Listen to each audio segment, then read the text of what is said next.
Folks, welcome to an all-new So Bad It's Good. This is your pal Ryan, and this is your Thursday episode.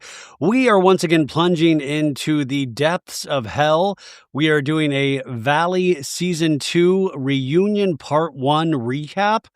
Oh, God, you guys, just make it end. I mean, I love talking about it with you guys, but my God, the darkness everywhere. And there are just so many things that I think we're becoming so desensitized to, myself included, where it's like, let's just start off. Jax admits to throwing Brittany into a bush, which I don't know. Last time I checked, that seems to be physical and there seems to be some sort of violence attached to it. And then that's just glossed over.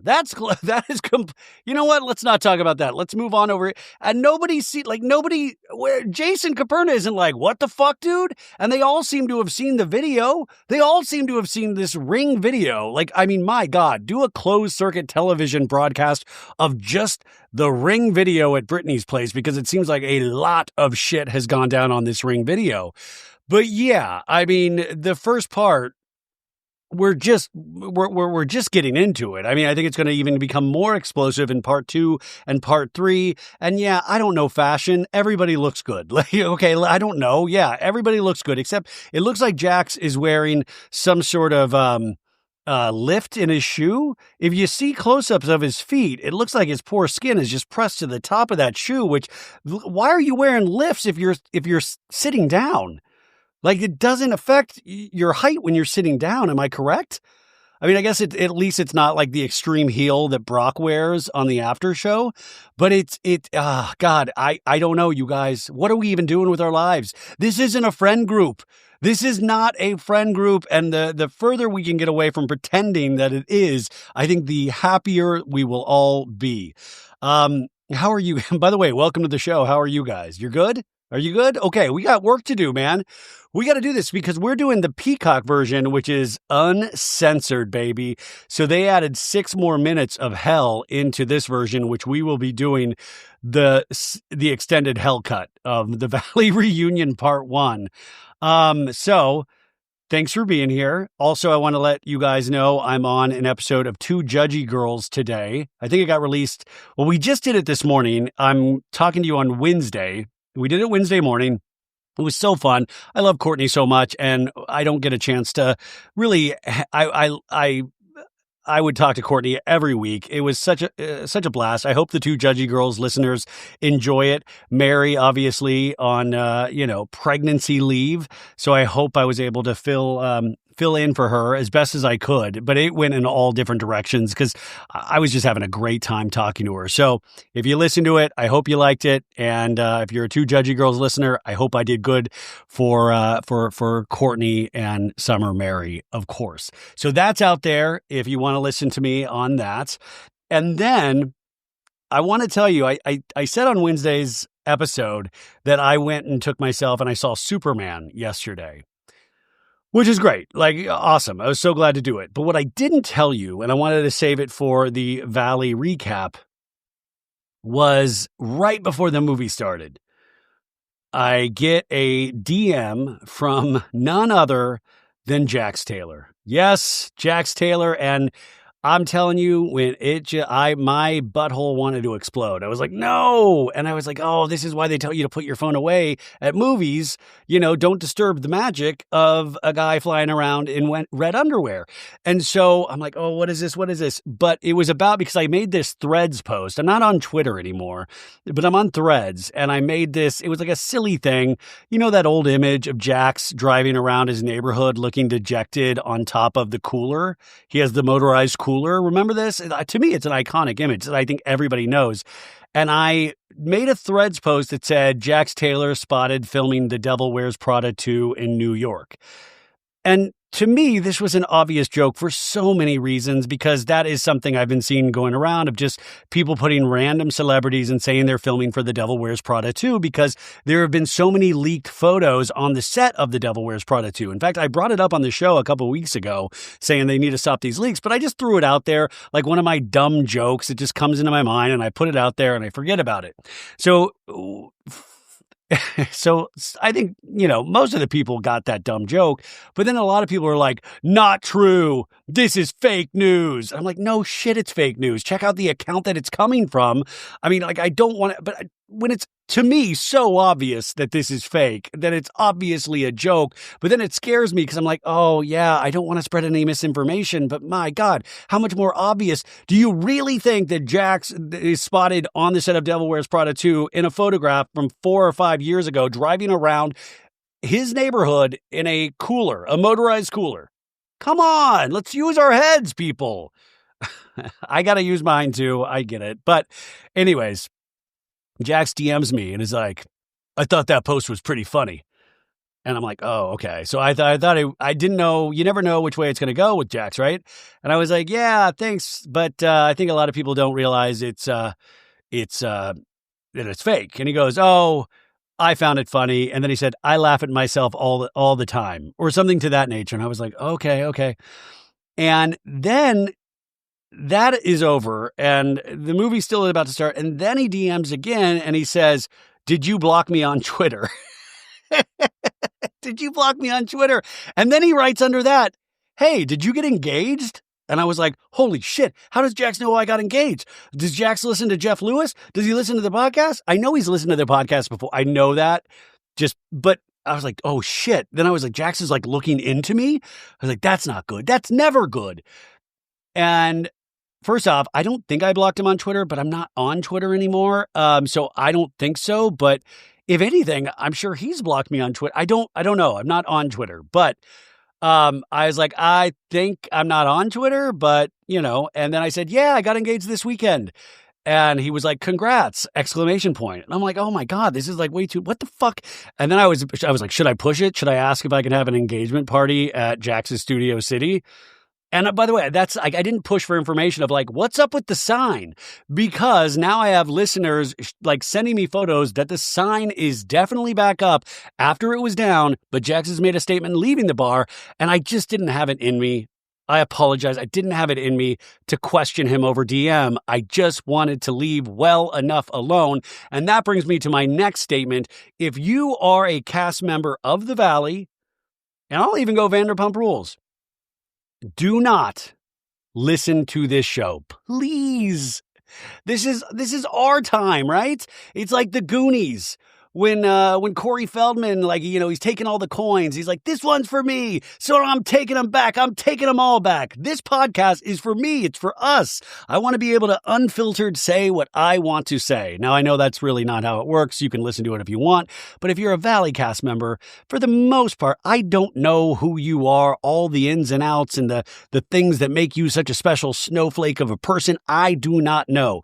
I am going by what I read and what I see. And I'm just going by a gut feeling. But also, this is the forum in which you have chosen to make money. So unfortunately, that comes with a healthy dose of silliness and criticism. And I love to be silly, but my God, there is so much to criticize in this show. And yes, the person that takes the fucking cake is Jax Taylor, who will no longer be on The Valley. He has decided to step away, as we've talked about repeatedly. His choice, you guys. But I could see a world in which his behavior would make it probably very understandable if the production company and Bravo did not want him to be on the show. Do I think Jax Taylor will be eventually back on The Valley if The Valley lasts? Yeah. If he, I mean, and by the way, when Jax was DMing me yesterday, he seemed like he was like in a good mood, Jax. You just don't like, is it bad mood, Jax? Is it good mood, Jax? And also, I don't want to know Jax in that way. I want to know Jax on television, but not also the Jax that is frightening, that is abusing his wife, that is exhibiting all of the behavior that we have seen this season. And like I said, though, you throw a rock, you're going to hit a toxic person on the cast of The Valley. Everybody in there has their demons, their skeletons in the closet, and they will all be exposed. Because these shows are no longer fun. It's just one big, long exposure porn. We will expose anything in your life, any dark secret, something that you're not proud of, something that you're ashamed about, and something that you will outwardly lie about. We will expose it. And these shows are just becoming about the exposing and the fighting. And then we get to a point where they, show us their family or something that's actually real. And we're like, boo, fuck this, boo. Show me a fight. Let's get creepy. Where's Pantry Danny?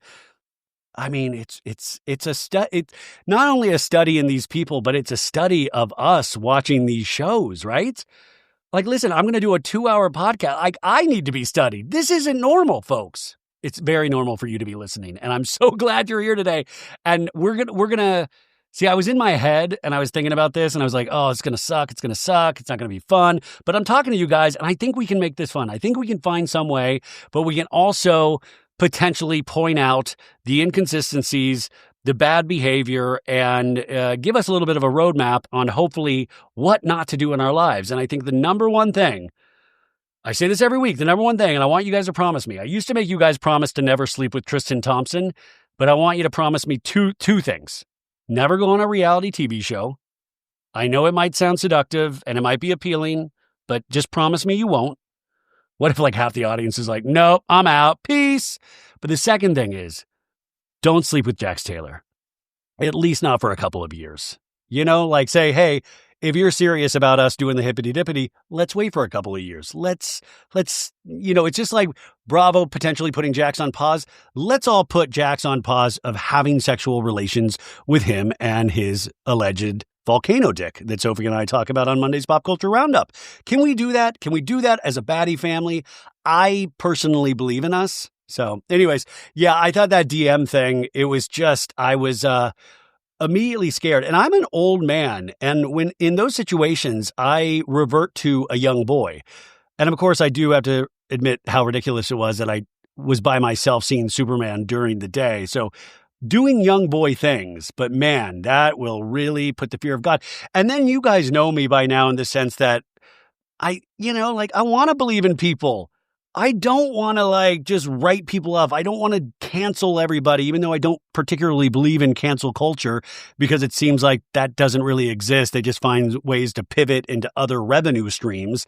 And that's also what we're looking at on screen is just a bunch of people looking for another revenue stream. It's like this bunch of people, and there are people waiting in the wings. There are people that are waiting, willing, and able, are wanting to get on The Valley season 3, man. They're probably having auditions right now, even though I am still being told that Tom Sandoval will not be on season 3 of The Valley. Who knows if they have reversed courses completely, but that is what I'm being told. But also think about it. This cast is so extended already. There are so many people on this cast that I could see a world in which Scheana would be bumped up, maybe, I mean, I know they're really pushing for Lala, and I think she did an Amazon Live kind of hinting that she was going to be on the show. I know they're just gung-ho on that. I just still don't see the necessity. And I'm not saying this as somebody that was like, this is because of how she behaved on Vanderpump Rules the last season. I just don't know how if she presents herself as the normal one, and I'm in this motherhood cocoon, I don't necessarily see her as being this person, the wise one of the Valley. I think Lala, like a lot of us, are a mess like the rest of the cast of the Valley, but I don't think she's at a point where she wants to show that mess. And I also don't need her coming on and reading Brock the riot act for what he what he admittedly did to Scheana that she revealed in her book. Because I think that's just bad vibes as well, because I can already see the audience throwing that immediately back in Lala's face and go, where was this fucking energy on season 11 of Vanderpump Rules with Tom Sandoval? Where was this energy? So if people are thinking she's going to go and chew out Brock and that's going to be, I don't know. It's like you got to learn to play a new song, if that makes sense. So, yeah.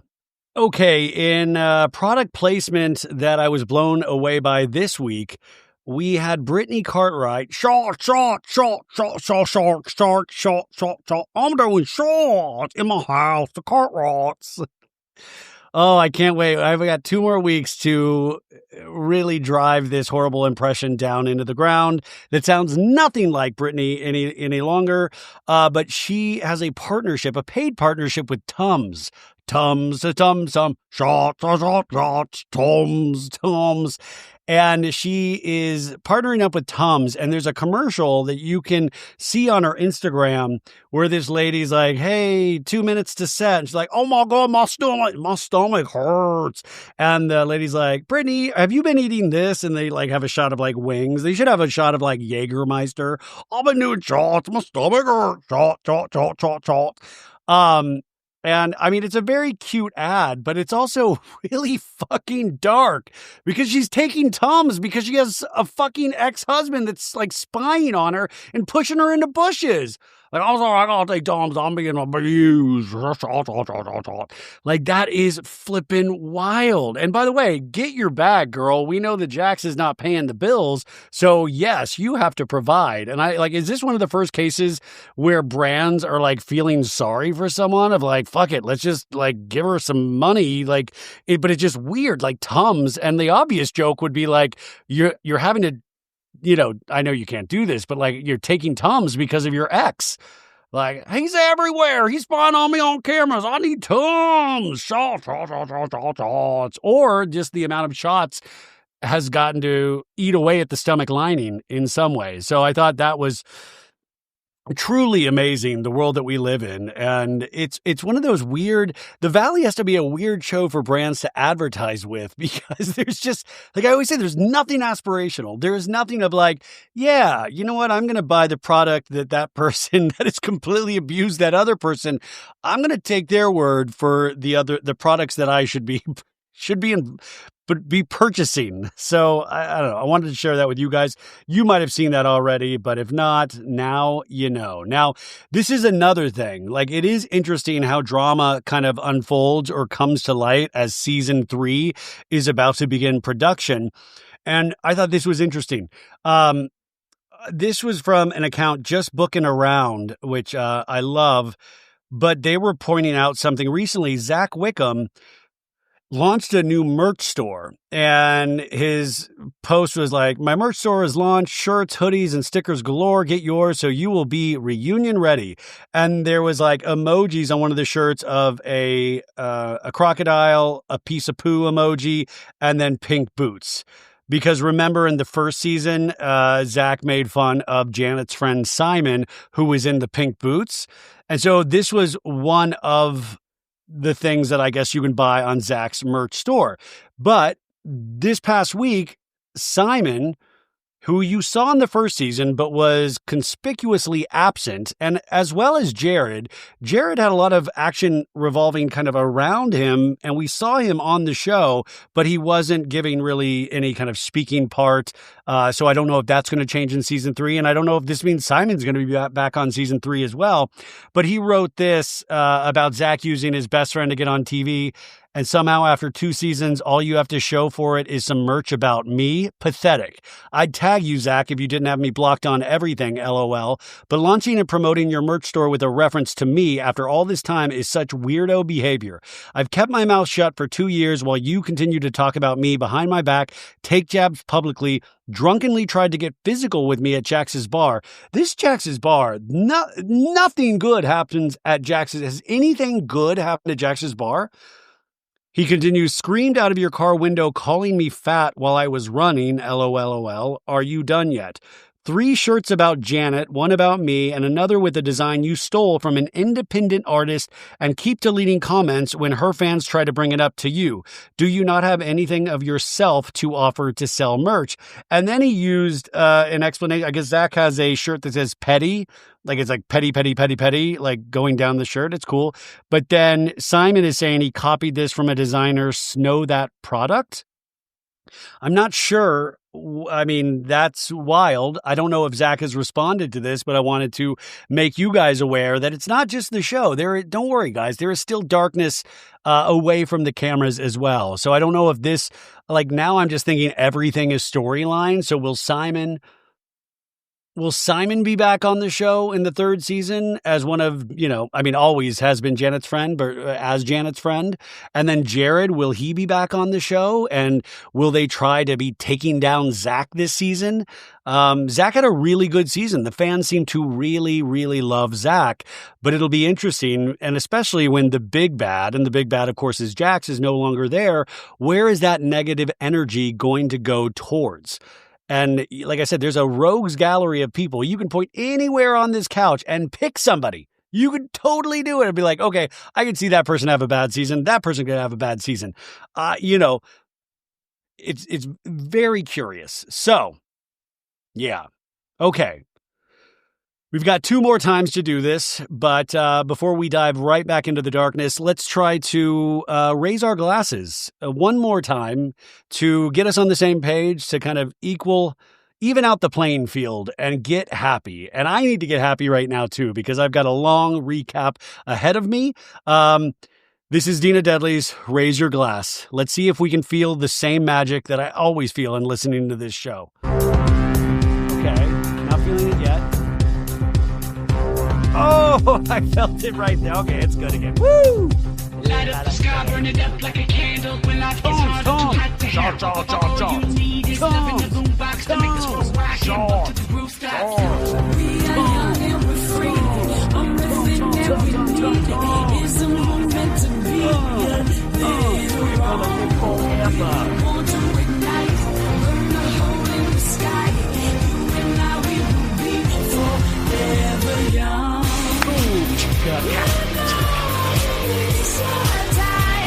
These are our best days of our lives.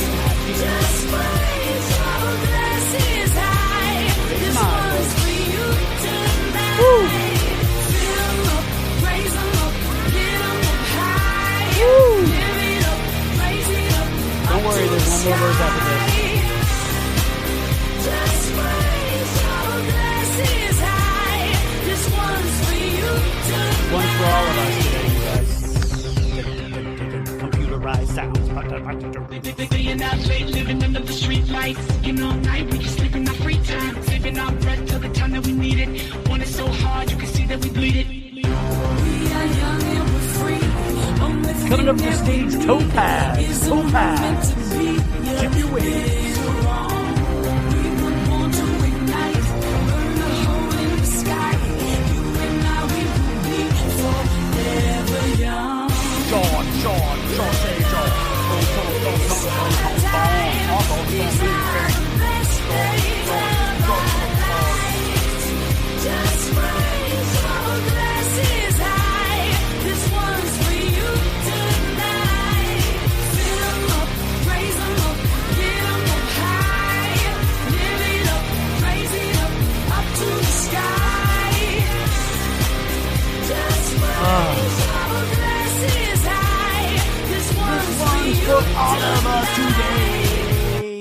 Oh, also, I mentioned this on the show the other day. I was looking to see if Scheana's book, My Good Side, got on the New York Times bestseller list, but it does not look like it is on the list unless I'm misreading the New York Times bestseller list. I was kind of hoping she did. I mean, I know she put a lot into that, and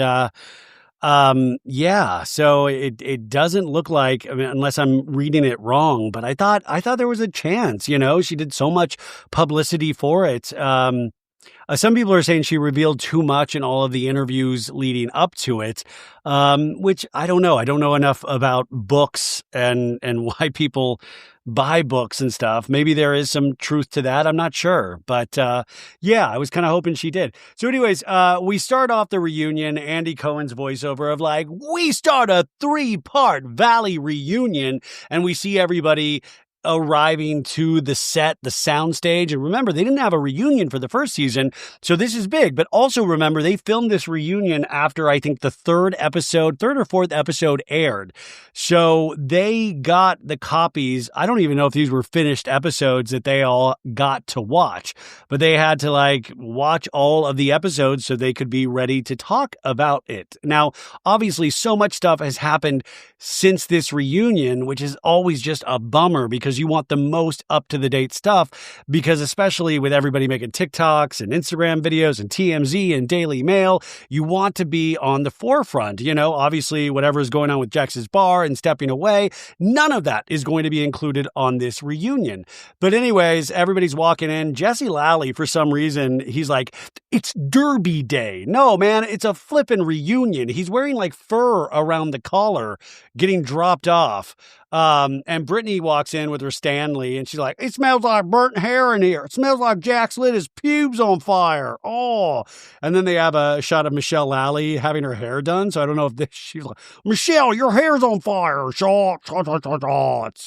And then Andy is in his room, and he picks up a banana. He's doing prop comedy. He's like, hello, no, I'm at the Valley reunion.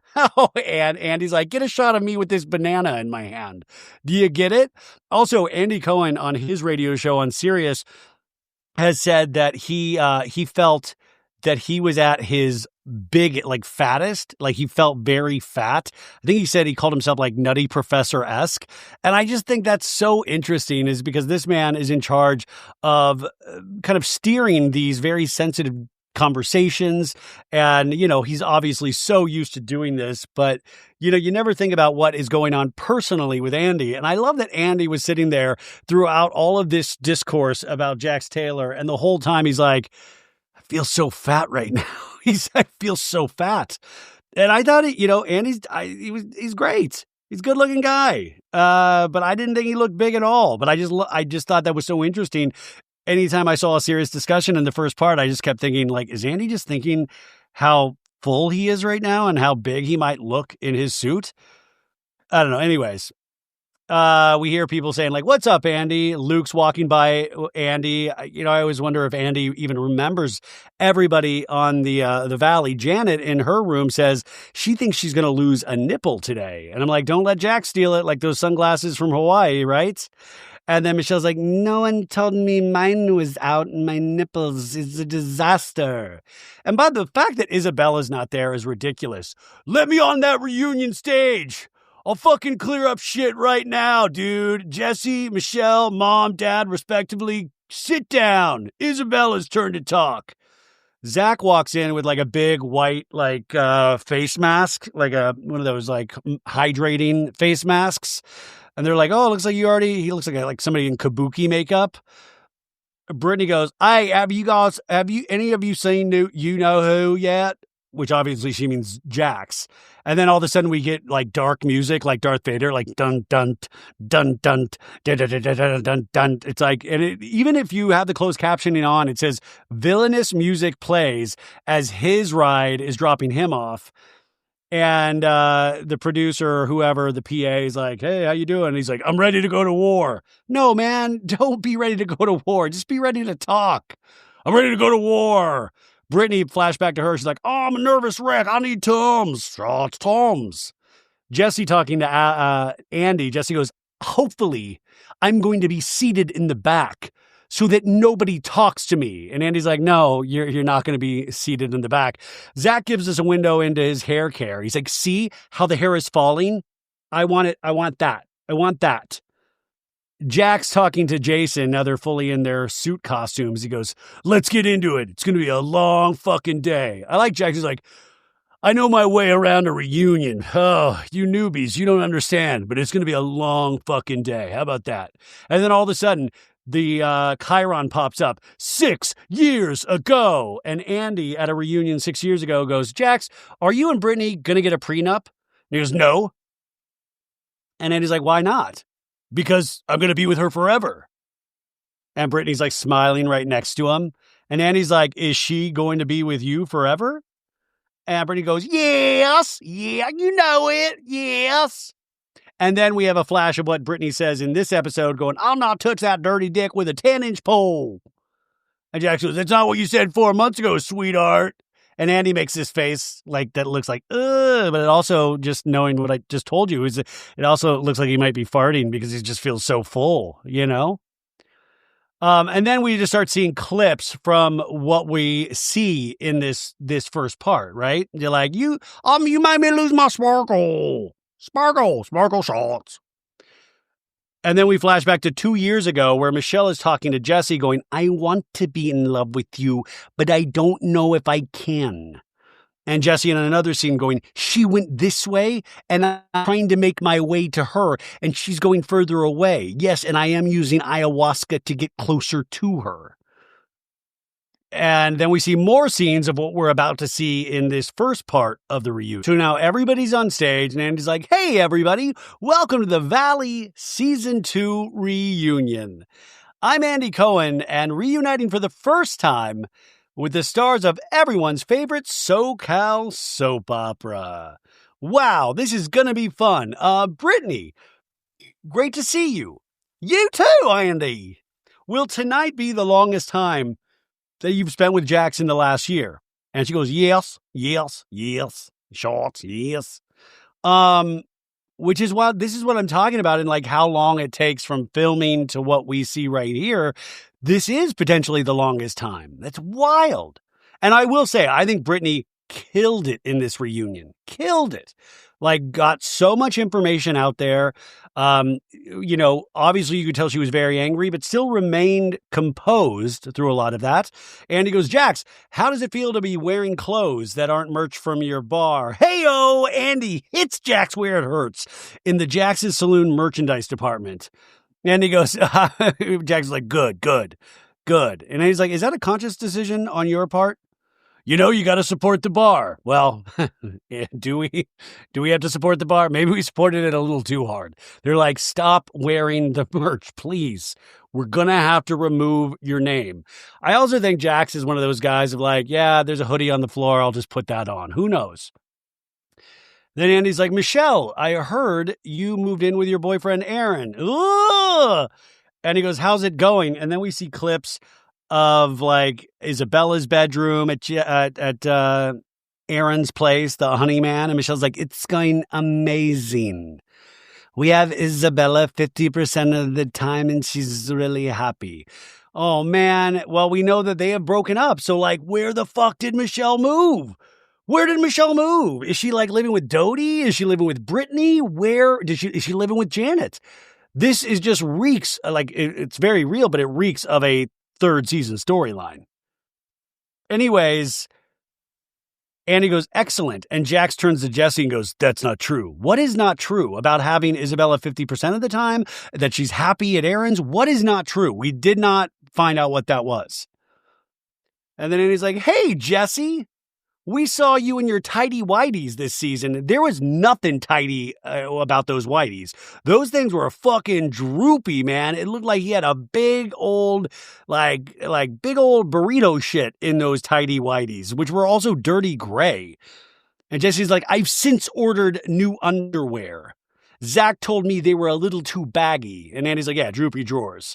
Yes, I went a little more high-cut brief now. Calvin's obviously. Why would it be Calvin's obviously? What the fuck is wrong with Old Navy underwear? Hey, Kristen, Andy says, you look so beautiful pregnant. How far along are you? And she's 33 weeks and 3 days.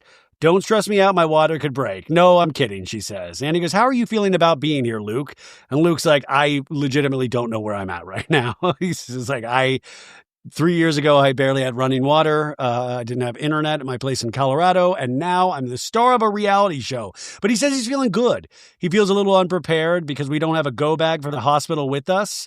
And I like when everybody's kind of still like jovial. Everybody's like nervously laughing like, oh, that's a good one. Even though they all hate each other. And he says, Nia, you and Danny went for it. And Danny's like, ha ha ha ha ha. I'm shocked he's like not jumping on the couch like Tom Cruise in like the Oprah Winfrey interview from like decades gone by. And Nia's like, yeah, we went for it, number 4. And at this point, she's had the baby, but she had not had the baby yet. And Andy's like, how far along are you? And she is almost 34 weeks, so she beats Kristen. Danny, how many times are we going to hear you say 4 under 4? Andy asks. And he goes, 4 under 4. And then we have a shot of Jax sighing heavily. I'm so upset that other people have taglines. But he's like, I've said it quite a bit, Andy, quite a bit. And then Andy's like, Zack, how did Benji enjoy your scrotox? Well, he suffocated on my ball sack. No, Zack goes, I thought he would have noticed it more. And by the way, if you really freeze frame, you can see around Zack's ankles, you can see his left nut hanging out of his jeans. No, you can't. But that's what the scrotox does, is it's like droopy drawers, but with your ball sack. So, and he's like, okay, hey, Jasmine, you're engaged. Congratulations. And we see pictures of Jasmine proposing to Melissa, and he asks, when's the big date? And she says next summer. So that, I think, is that, well, when they filmed this, would next summer, so that she doesn't mean this summer that we're in right now. It's like not going to be on the Valley, but it would be the next summer after, right? So anyways, he says long engagement, and then Andy goes, hi, Janet. Bye, Janet. No, he says, hi, Janet. And Andy goes, you have transformed yourself. I'm such an idiot. I just don't notice things about, and I'm not trying to sound all like woke or weird or like, I don't notice things about like people's looks. Like even with the reunion outfits, like everybody's like, Janet's the best dress. And I'm like, yeah, she looks good. But like, I don't see things. I'm not better. I just don't, my mind doesn't process like that. So I was even trying to think, I didn't think Janet looked that bad when she was pregnant. I didn't think, but I guess she lost a lot of weight because Andy's like, you have transformed yourself. And she's like, yeah, I lost a lot of baby weight. And Andy goes, how did you do that? And she goes, Adderall and Pilates. And Andy's like, oh, you're bad. You are bad, Janet. What? And on its face, that is a funny joke, right? That is a very 2013, that joke kills. But unfortunately with the Valley, it is hard because, you know, obviously we have these storylines based around Jax's drug abuse or Danny drinking warm tequila in a pantry. So then to joke about any sort of drug abuse, there is this little pause of, you know, it's like, I think it's a funny joke on its face, but it is interesting in the venue that we're at and the other people around. Jax is like, don't mention drugs. But everybody's nervously laughs. And then Andy's like, hey, Jason, are you wearing your wedding ring today? And he goes, I am wearing my wedding ring. And Andy's like, excellent. Well, I want to dive in. You know, Kristen, you have called yourself an empath.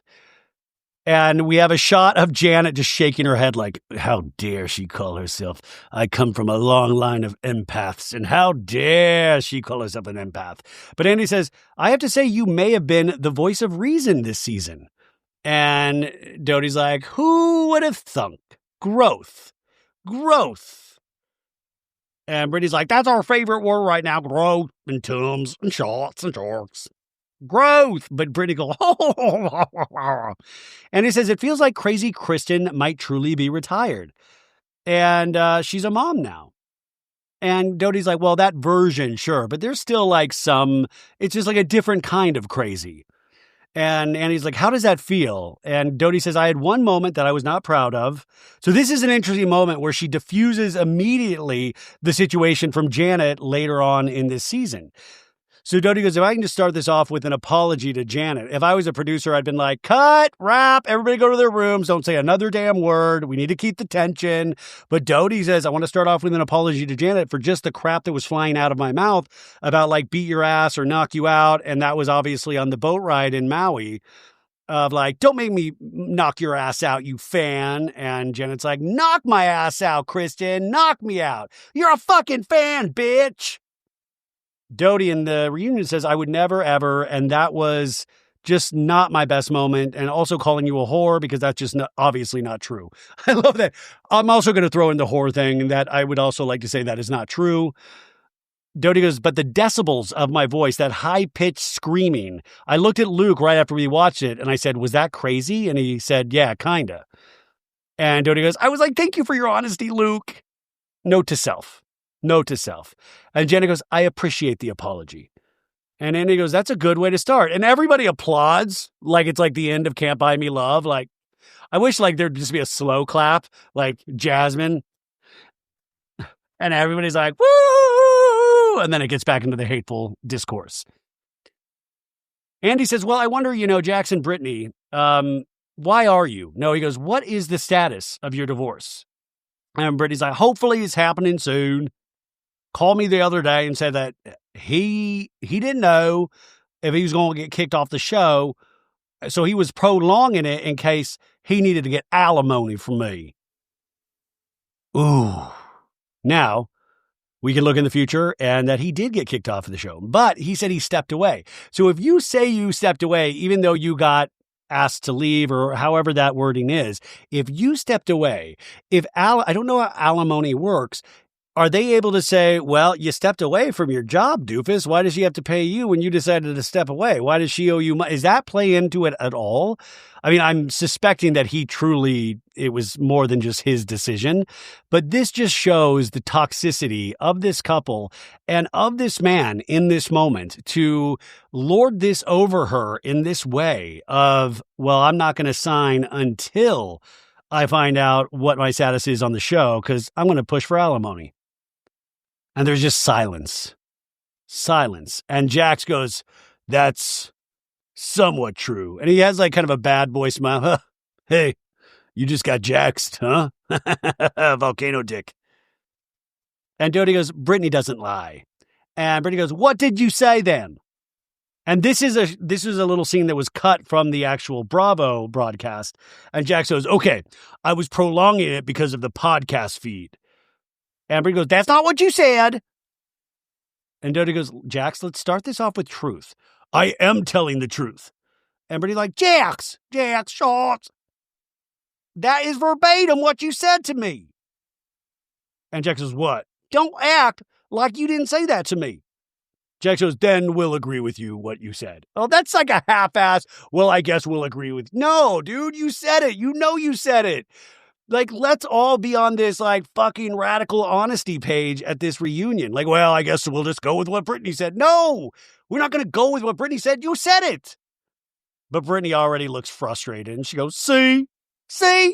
And it kind of really makes you sad for Brittany of like, see? It's like kind of this cry of like, this is what I deal with. I got to take Tom's shorts. Toms. I want my baby back, babes. Tom. But it really does make you sad for Brittany, like, see? Because whatever she says, he'll counter with some sort of half-truth, and it really is in the eye of the beholder how the audience perceives it, even though I think we're on the same page. And I'm not saying, like, at the end where he's like, everybody thinks I'm the devil. No, we don't think you're the devil. The devil has an actual job. But, and I do also realize he's a human, and like I said, I do believe with hard work that but it's really hard work. But this is like insane. So Andy's like, alrighty then. Jesse and Michelle. And by the way, there's a shot of Jax just shaking his head of like, can you believe this? Can you believe this? This is crazy. So Andy's like, what are your goals for tonight? Anything? And then we have a shot of Doute reaching over her hand to Brittany. She's like, I'm shaking. And Doute goes, I know. And then Jax goes, under his breath, he goes, good. Dude. Like, let's take a moment. And this is what I want. This is why I'm always arguing for, first off, for clips to be shown at the reunion, not just to us at home, but I want them all to watch the clips in the same room as us. But even just that right then, I wish somebody in production would be like, okay, in the third part, Andy, we're going to take something that Jax said under his breath in the first part, and we're going to play it for the whole crowd there right now, just to show and emphasize what Brittany is dealing with. Like, good, you're shaking, good, Like the fact that, this is what I don't understand. Obviously, they come for Danny, we see in like episode 2 or 3 of the reunion. But what I don't get is, like, I know Jason is really good friends with Jax. At a certain point, too, is like, it just shows like friendship dynamics, but like Jason like seems to be somebody that Jax listens to of like, dude, shut the fuck up from here on out. Like, you've got to shut the fuck up. It is scary, and you are scaring me as your friend. Like, where is that? Like, are they that like beholden to him because like he set the valley in motion that they all like owe him their job? Like, what is the thing here? What is the thing that they are, because they all say how much they love Brittany, love Brittany, but nobody fully comes down on Jax. And maybe it's because they think they're helping Brittany because they share a son and they're going to have to be in each other's lives. But I don't understand how it's okay, like green as in go, for like taking down Danny and Nia and stuff like that. Is it just because they don't like them as much? I'm trying to understand the dynamics. Anyways, Jesse goes, well, Andy, I think there was this, constant battle of who's going to win. And Michelle's like, I never was trying to win. There's no winning with you. You're a disaster. And he goes, well, you were trying. Let's be honest. You were trying to win. And Michelle rightfully goes, win what? Michelle, you said to people that we know, no matter what I do, everyone loves Jesse. So what were you trying to do? And Michelle goes, you have this charm and you can turn it on to people. And so people think you're funny and people like you. That's all I'm saying. Yes, Michelle hits the nail on the flippin' head. And I said this on Two Judgy Girls. Some people pop on camera. And it's usually because of like out-of-pocket behavior or the way, like Jesse is a character. Like Jesse wore fucking Matthew McConaughey flower pants and they're probably $1,000 pants. They look insane. He is a character. He has a bold style about him. And yes, Jesse says some funny things. Jesse is so perfect for reality television. And Michelle does not come off nearly as dynamic. Does that make Michelle a bad person? Fuck no. But also I think it's very astute of Michelle to realize, like, yeah, you come off a different way. People respond to you. People find you funny. I don't, but I'm not trying to win. And Jesse's like, what did you tell people? Did you go to people to tell them to not love me? And Michelle goes, I don't care if people love you or people hate you. I know the real you. Woo! And Jesse goes, okay, well, that was the comment that you made. So I just wanted to get some. And Michelle goes, and you've made a lot of other comments. I have, Michelle. Break it up. It's me, Isabella. Break it up, Mom and Dad. And he goes, well, a lot happened this season on the Valley. It was full of high highs and dramatic lows. There was divorce, dysfunction, erectile and others, but also a surprise engagement and 2 new babies on the way. Through everything, this group faced it all together, and I want to start by talking about the 2 new additions to the family that are going to be here soon. Kristen, we followed along with your struggles and your fertility journey. Tell me about the experience of being pregnant now that you're about to have your first baby. And Jody goes, well, now that I'm near the end, I think it's going to be so strange to not be pregnant. I feel like I've been pregnant forever, but watching back the episode, she says, it was really difficult, like seeing how distraught we were. And then I just feel so lucky, she says. And he goes, how soon after the show wrapped did you find out that you were pregnant? And she turns to Luke and says, 2 weeks later? And Luke's like, yeah, that sounds about right. And he's like, yeah, about 2 weeks later. And then Andy goes, Luke, how have Kristen moods been? And everybody laughs. Crazy pregnant ladies. Luke goes, well, first trimester wasn't fun. Second trimester was pretty okay. And now she's just in a lot of pain. And we had, Doute goes, we had a good 10 weeks, 20 to 30 weeks. I was just like, life is great. Baby's kicking.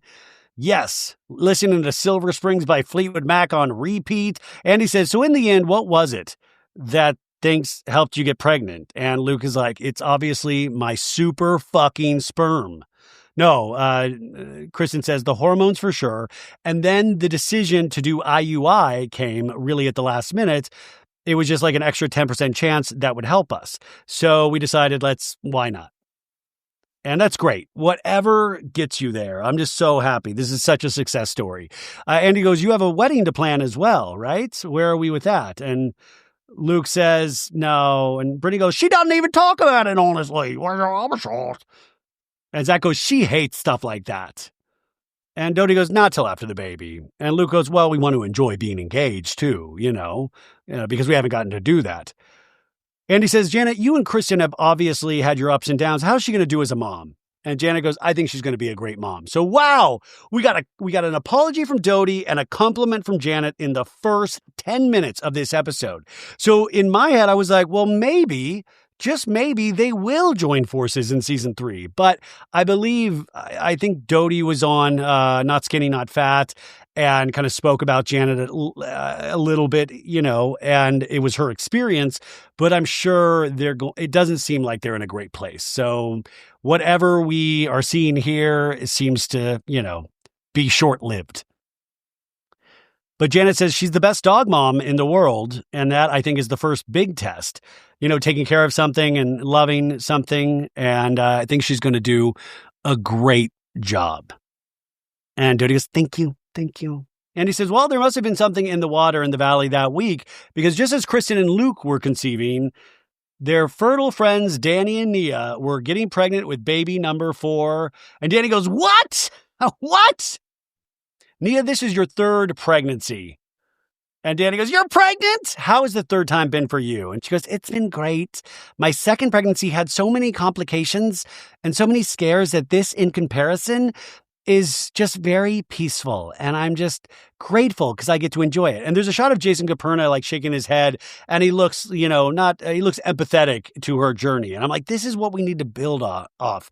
These real life events that these people that supposedly hate each other on the show can bond over these kind of more real moments of life and come to some sort of a truce or understanding.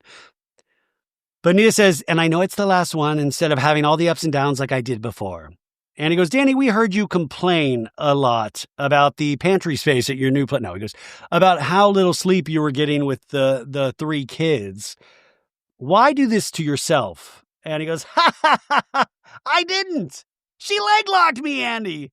She leg locked me. And Nia goes, that's a joke, by the way. Dude, fucking Nia's like a black belt in judo or some shit like that. I mean, I don't think she really leg locked him, but I think she has the power if she wanted to. Like Nia's like all like ethereal and angelic and all this, but I bet she's just like, Four! Yeah, even Danny says in this, she's a 4th degree black belt. And then Andy asked the question we all want to know, is a vasectomy in your future?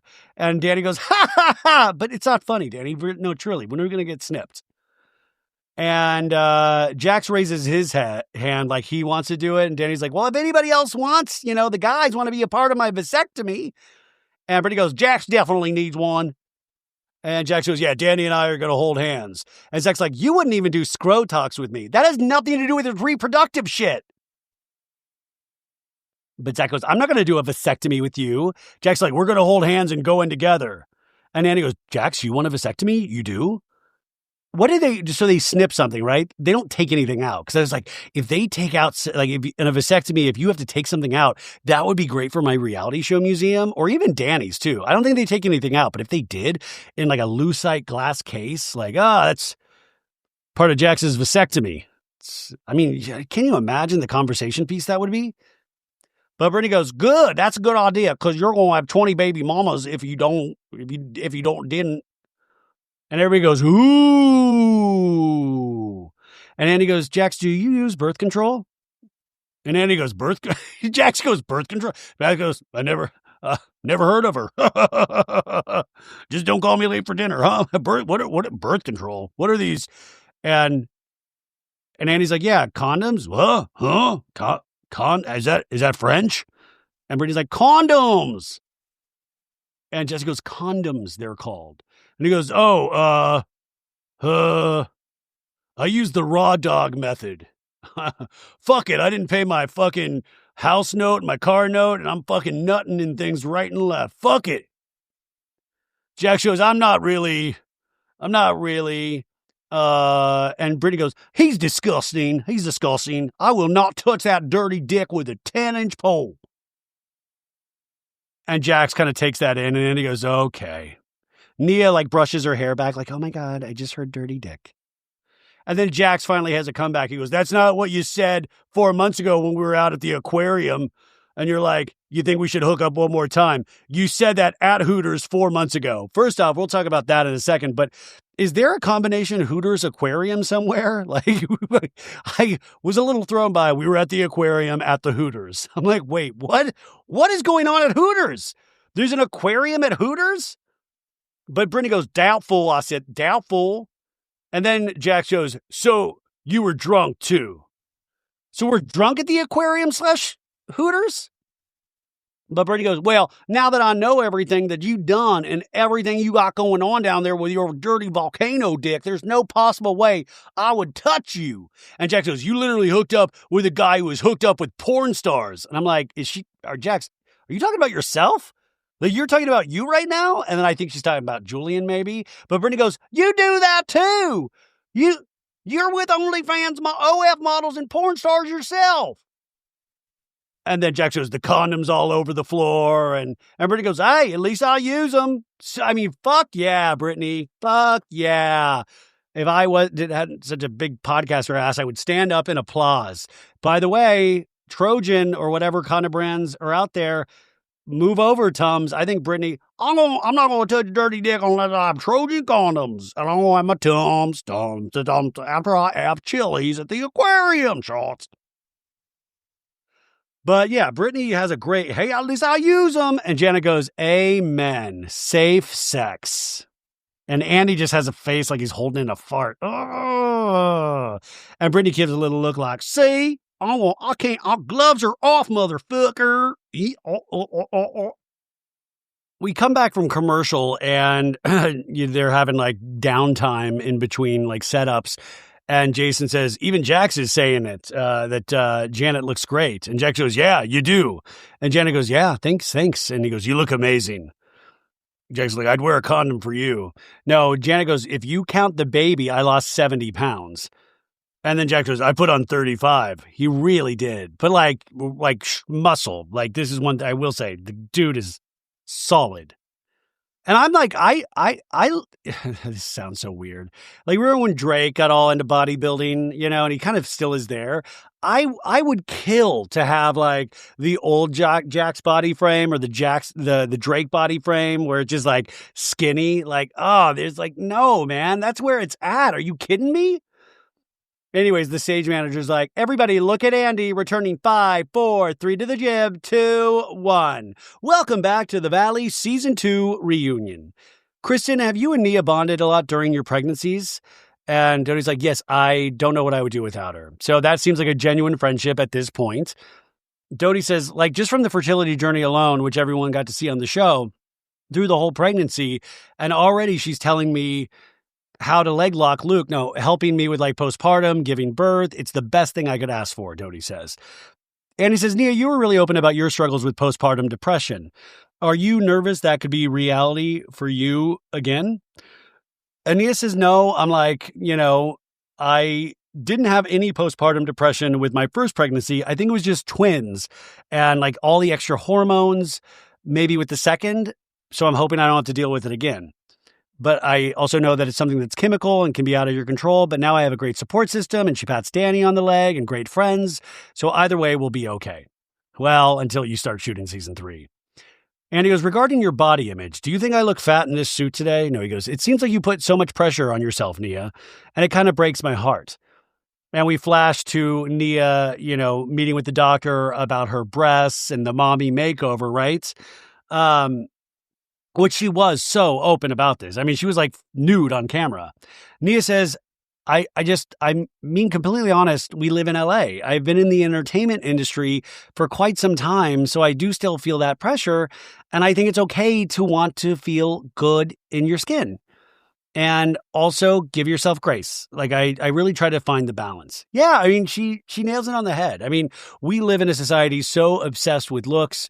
Even I mean, this is purely dominated through a female lens, but I even feel that too because of how chronically online I am. Like, it's so, I mean, like, I just fucking compared myself to Jax and Drake for the love of God. I'm like, I want old Jack's body frame. Like, that's insane. But Andy goes, Nia, are you planning a mommy makeover? I would bet dollars to donuts that this is a season 3 storyline. But Nia just says, I can't wait. And Danny goes, ha ha ha ha ha ha. And Doute goes, I'll do it with you. I'm like, there's an episode right there. And then Jesse goes, I'll go with you as well. No. And he goes, what do you want to have done? Nia says, after breastfeeding 4 babies plus Danny, I can't wait to just feel good, And he says, Kristen and Nia, your due dates are a week apart. You guys could give birth on the same day. And Doute goes, Zack wants us to have adjoining rooms so we can get content. No! No. And Brittany goes, ha, ha, ha, ha, ha, you can do shots. And he goes, are you guys delivering in the same hospital? And they are. Oh, my God. This obviously didn't happen. And he says, Michelle seen Kristen and Nia. Is it giving you baby fever? And she goes, sometimes yes, sometimes no. I'm all you need, Mom. Isabella's all you need. But she goes, I remember not sleeping and your back hurting, and I don't miss that. Have you and Aaron talked about having children or getting married? And she goes, he's always mentioned it, and he's amazing with Isabella. He wants multiple. And I said, that wasn't going to happen. I said that from the beginning. And Andy goes, do you think you'll get engaged? And there's a pause. And she goes, there's no rush, but that's the goal. And there's a shot of Jesse just looking intense. Oh. Well, this season we saw not one, but two married couples reach their breaking points and file for divorce. I want to start with Jesse and Michelle. Michelle, last season we saw your relationship on the rocks and Jesse fighting to keep the marriage together through ayahuasca. What was the tipping point that made you leave? And Michelle says, it was not one specific thing. It was a lot of things. It was a disaster. It was just, I was so tired every day of being the same thing with you. You were always diminishing me and putting me down. And there was so many other things that's just the bare minimum. And I was just like, why do I want to be married to somebody that talks to me and treats me like this every single day? And finally, we had an anniversary. And I said, am I going to feel like this until the day I die? No. And so I was scared, but I asked him for a divorce. Happy anniversary! Dude, how do you not just completely understand what Michelle's saying? Yeah, I think there's a good chance she cheated, but I see why that potentially happened as well. But what Michelle is talking about is a very real thing of looking at your life going, am I going to be talked down to for the rest? Is this how I see the rest of my life going? And he goes, Jesse, we saw you and Michelle struggling to co-parent this season. Has it gotten any better? Good question, Andy. I think we're pretty good when it comes to decisions for Isabella. I know that she weaponizes Isabella. She uses her as an Uzi/machete. And she goes, no, I don't. And she goes, yes, you do. And she goes, I really don't. Yes, you do. No, I don't. Read comments online. You weaponize your daughter. And Andy Stein goes, hey, excuse me. It's not up to the commenters. Yeah, Jesse is a housewife, dude. He lives in the comments. On the after show, he talked about this as well. He might say he doesn't, but he totally does. And yeah, like me, a fucking numbnut that doesn't even, I'm a fucking mess. You're going to listen to what I say? Fuck that. No.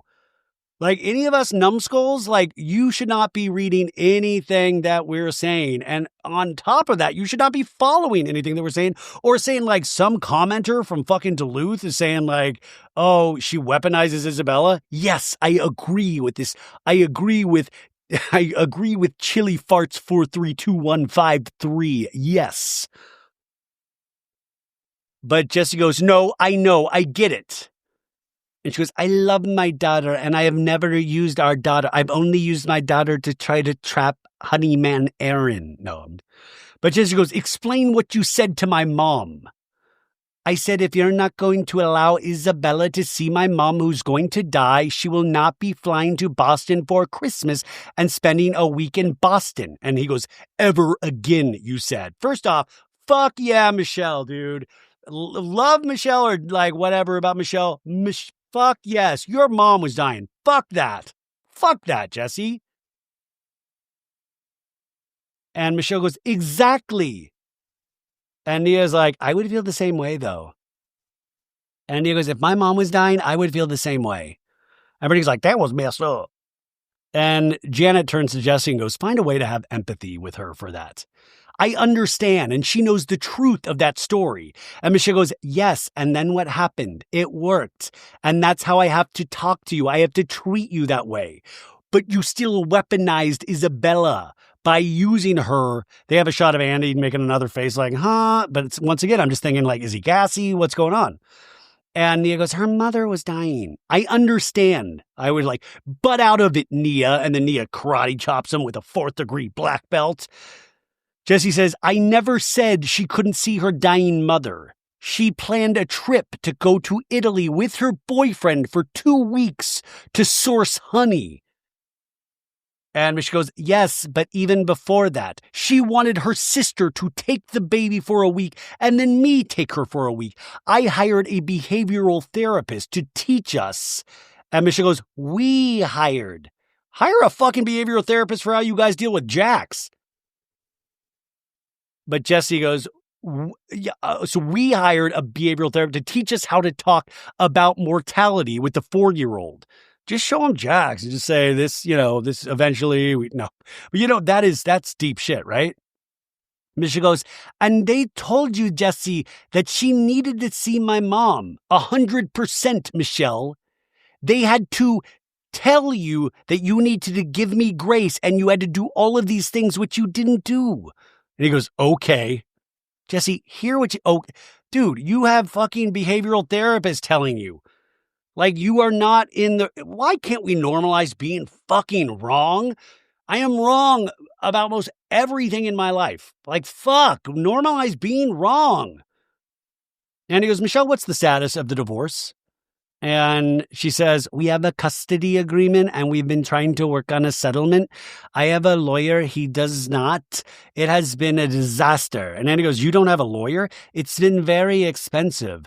And Andy goes, don't you need a lawyer, Jesse? And Jesse just shakes his head at Andy like, no, ChatGPT, dude. He represents himself, so he thinks he knows the law. And then Jesse goes, I've watched Suits 3 times. And Danny goes, ha, ha, ha, ha, ha, ha. I was about to say, do you watch Suits? And then Janet turns to Jason and goes, you think Jesse could pass the bar? Andy says it should be a relatively clean divorce. There's no assets, so what's the issue? He got mad that I spent any money during marriage. They have a shot of Jax just looking confused. I'm like, what is... He just looks confused in the shot. I'm like, why did they put this shot up? He wanted me to pay him back money I spent during the marriage. And Jesse goes, no, that's not how it went. That's exactly how it went, Jesse. And there's a million other things that we don't have to talk about. But and Jesse goes, oh, we're going to talk about them. That's what the reunion is for. I've looked it up legally. Legally, that is what a reunion is for, Michelle. And Michelle goes, you wanted me to pay you a lot of money to divorce you. And Brittany whispers to Andy, that's also ultimately what it came down to. It's ultimately what it came down to. And Jesse just goes, okay. Andy looks just in pain. He goes, is there something about the wedding that is an issue?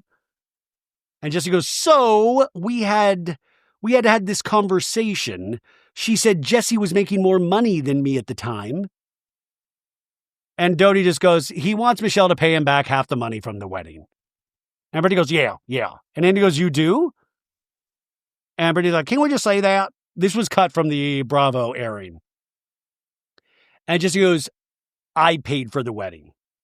And Brittany just keeps going, let's say what it was. Shots, Tom, short, purr. Michelle goes, I paid about 40, and he goes, 10,000. And he goes, how much was the wedding? And Jesse goes, I sent the spreadsheet to you.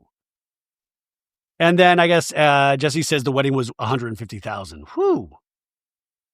And 150,000 and only 55 people, 55 guests. And Andy goes, and you paid for it.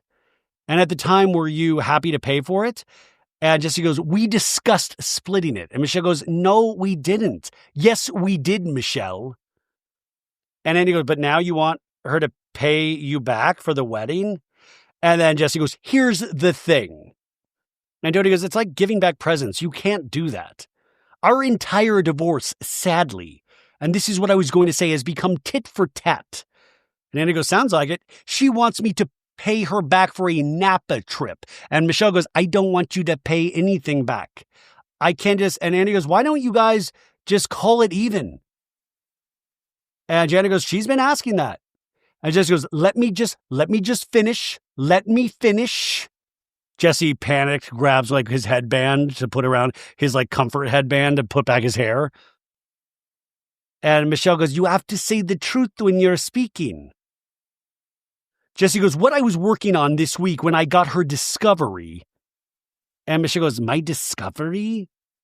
This war of attrition, Andy, is exhausting. Like, I'm done. It doesn't sound like you're done. It sounds like you keep fucking wanting to fight.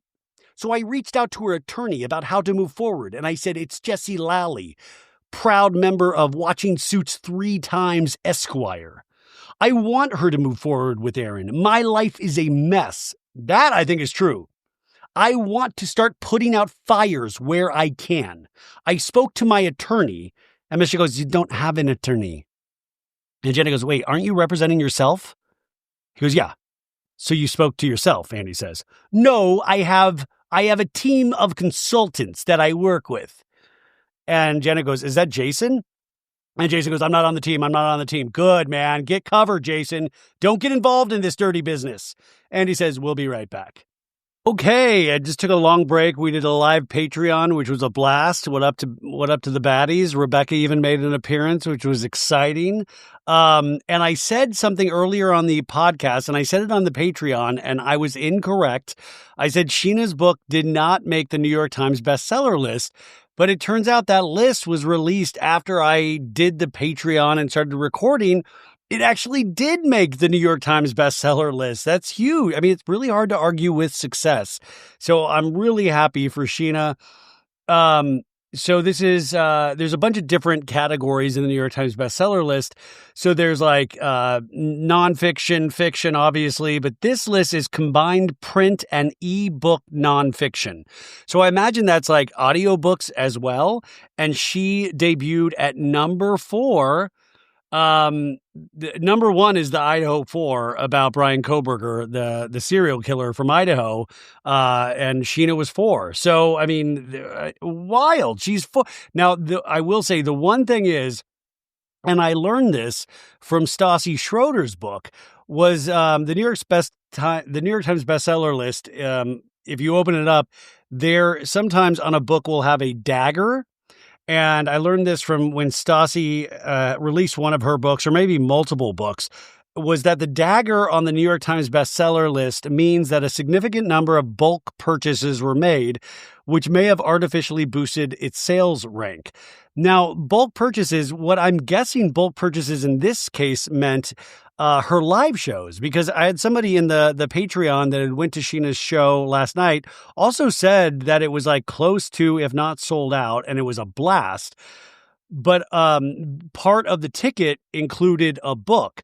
So I think that's kind of brilliant if those bulk sales were based on the live shows and giving each person that went to the live shows a copy of the book, which would count towards the sales. But regardless, she is a New York Times best-selling author. I mean, that's what, then thank God. Because I was like, if you did that Brock revelation and you didn't make the New York Times bestseller list, I mean, what are we even doing here, folks? So I'm very, very happy for Scheana. Brock's like, time to start working on book 2. I'm going to go down to San Diego and hook up again.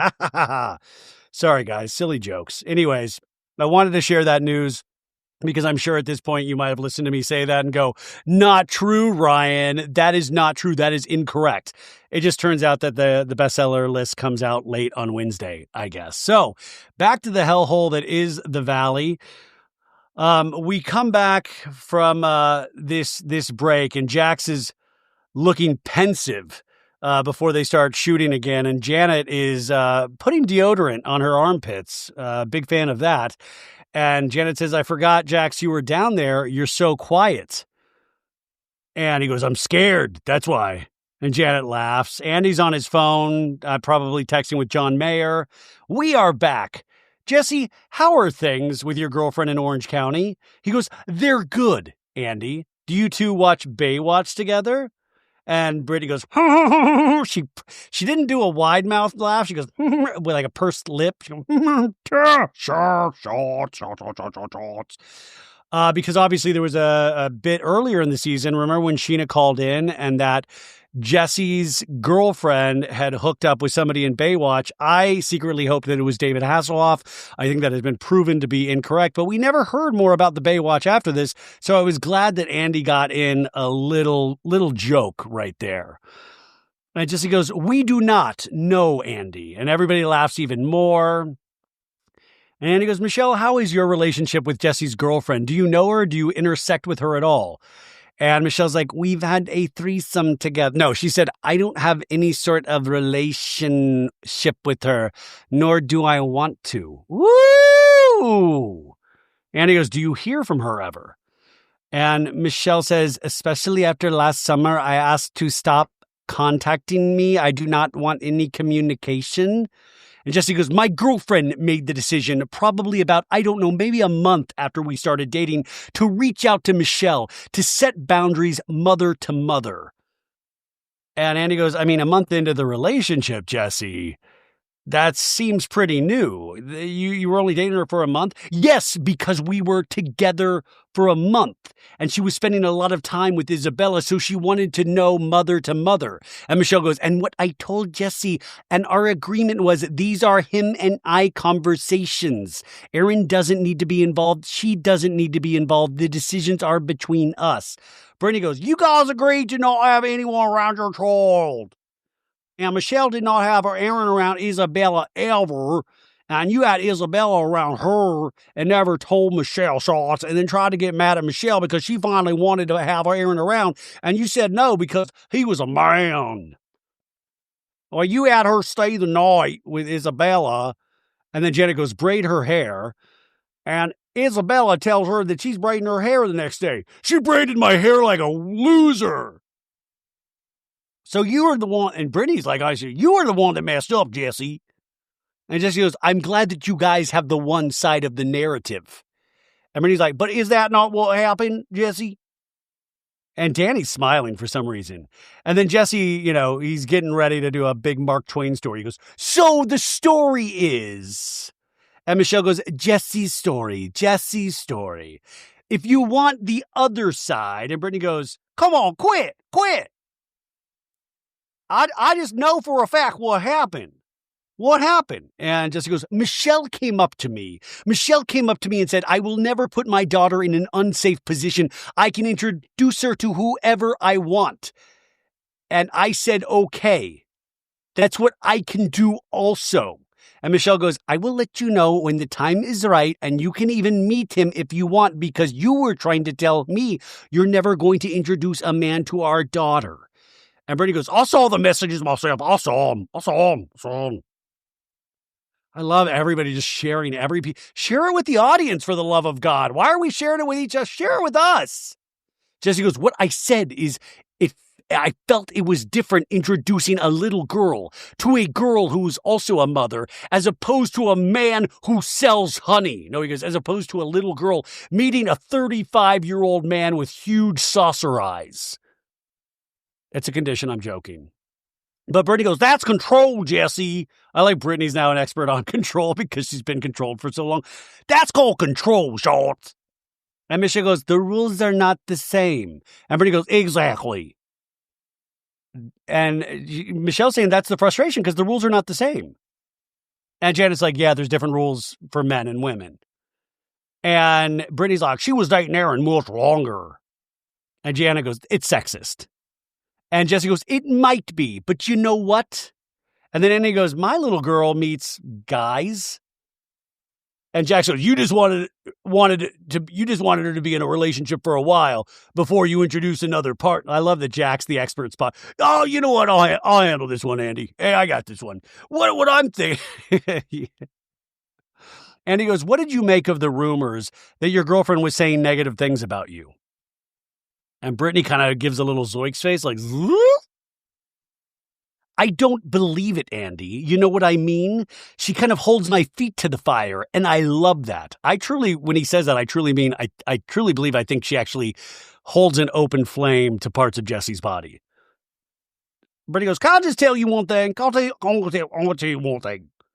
We were at Melissa's birthday party at TomTom. Why do all these do they get discounts? Why do they still hang out? I mean, TomTom's fun. It's cool. There's other places, man. Like, why are we still, is it to be recognized at this point? Like, is there a discount?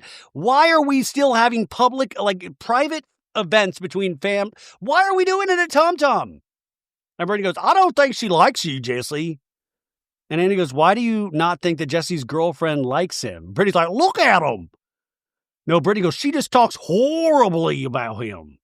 Actually, I felt bad for Jesse because the way she spoke about you was like she did not like him at all. Janet goes, very dismissive. We're kind of together. And he goes, does that concern you at all, Jesse? He's smiling. He goes, no. He goes, I actually get very turned on by people not liking me. That's why I've been with Michelle as long as I was.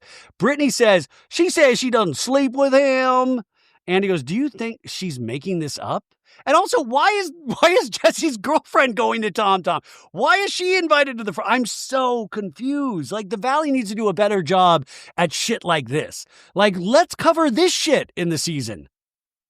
But he's like, you're making this up? And he's like, I'm not.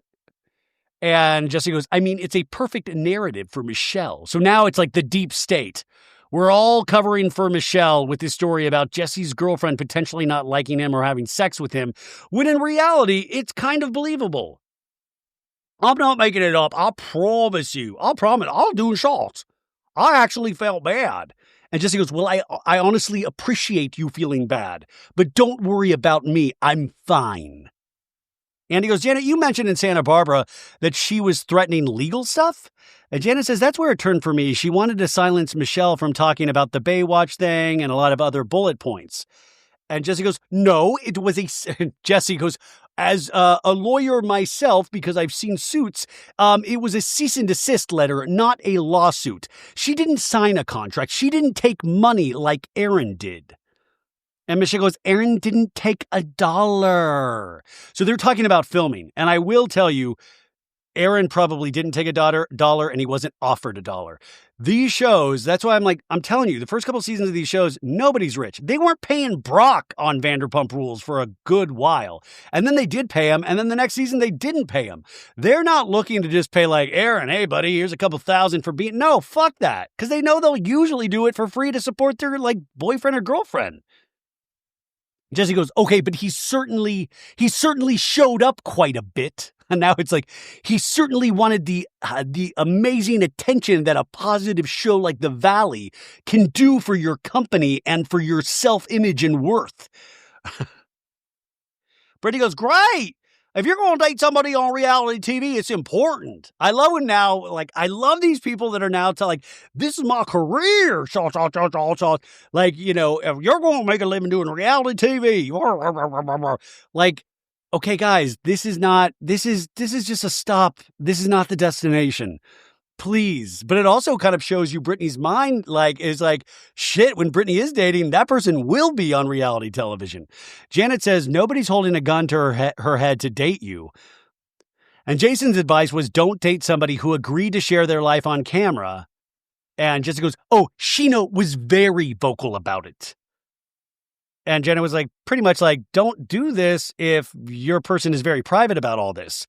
And Jesse goes, Scheana called my girlfriend and said, will you please buy my book? No, she said, Scheana called my girlfriend and said, no one will like you as long as you're with Jesse. That's what she said.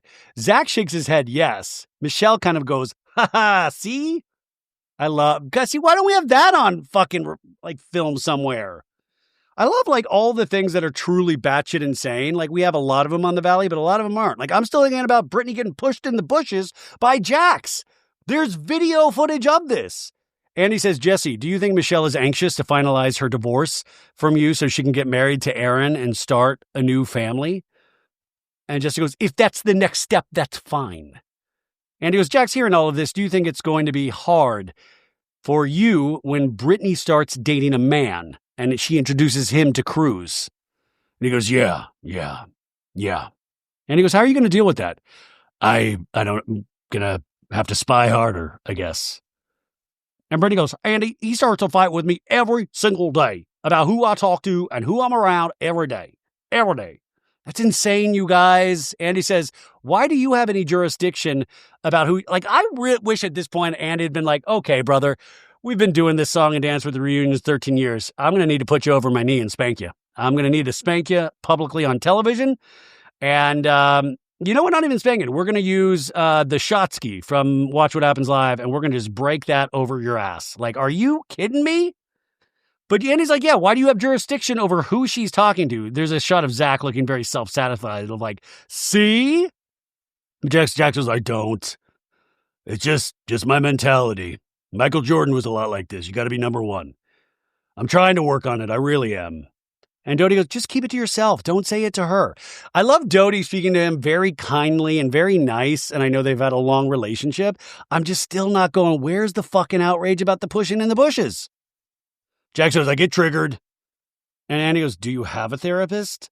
I do. Do you go to that therapist? Yep, every Monday. And Andy goes, really? Yeah. I've been to 4 different therapists, and they don't work out. This is the first one that actually worked out. And Zack whispers to Jasmine, there were many that you weren't just up to. And Jax goes, no, I was going to a lot of them. And then we do a flashback of all the therapists that we saw on Vanderpump Rules, including the Reiki master. Remember that? The tap, tap, tap, tap, tap, tap, tap. I can't be faithful. I'm ashamed about this. It's a sexual problem for me. These are like flashbacks from Vanderpump Rules. Some people do drugs, some drink alcohol. For me, it's sex. Or for you, it's like all 3. And then the Reiki of like, so repeat after me, Jax. I have all this anger, tap, tap, tap, tap, tap. So I burst out, tap, tap, tap, and I hurt people, tap, tap, tap. And then one with Brittany going, I'm on the right path and I'm not talking about it. I'm not like, well, I'm changed on this. I'm just doing it for myself. And Brittany in the scene going, I know he's done so much. He's changed so much. And I do trust him again, but there's still like a little bit of, it doesn't trust him. Jax goes, in the reunion goes, hey, actually, you've seen him through the years on Vanderpump. I had like 2 or 3 that got, in trouble. And then he's like, yeah, there was the Reiki healer. I love that we're reminiscing about therapists. And Jax is like, you're 100% right, Andy. I was anti-therapy. I'm just not going to just dish out my personal stuff. I saved that for reality TV.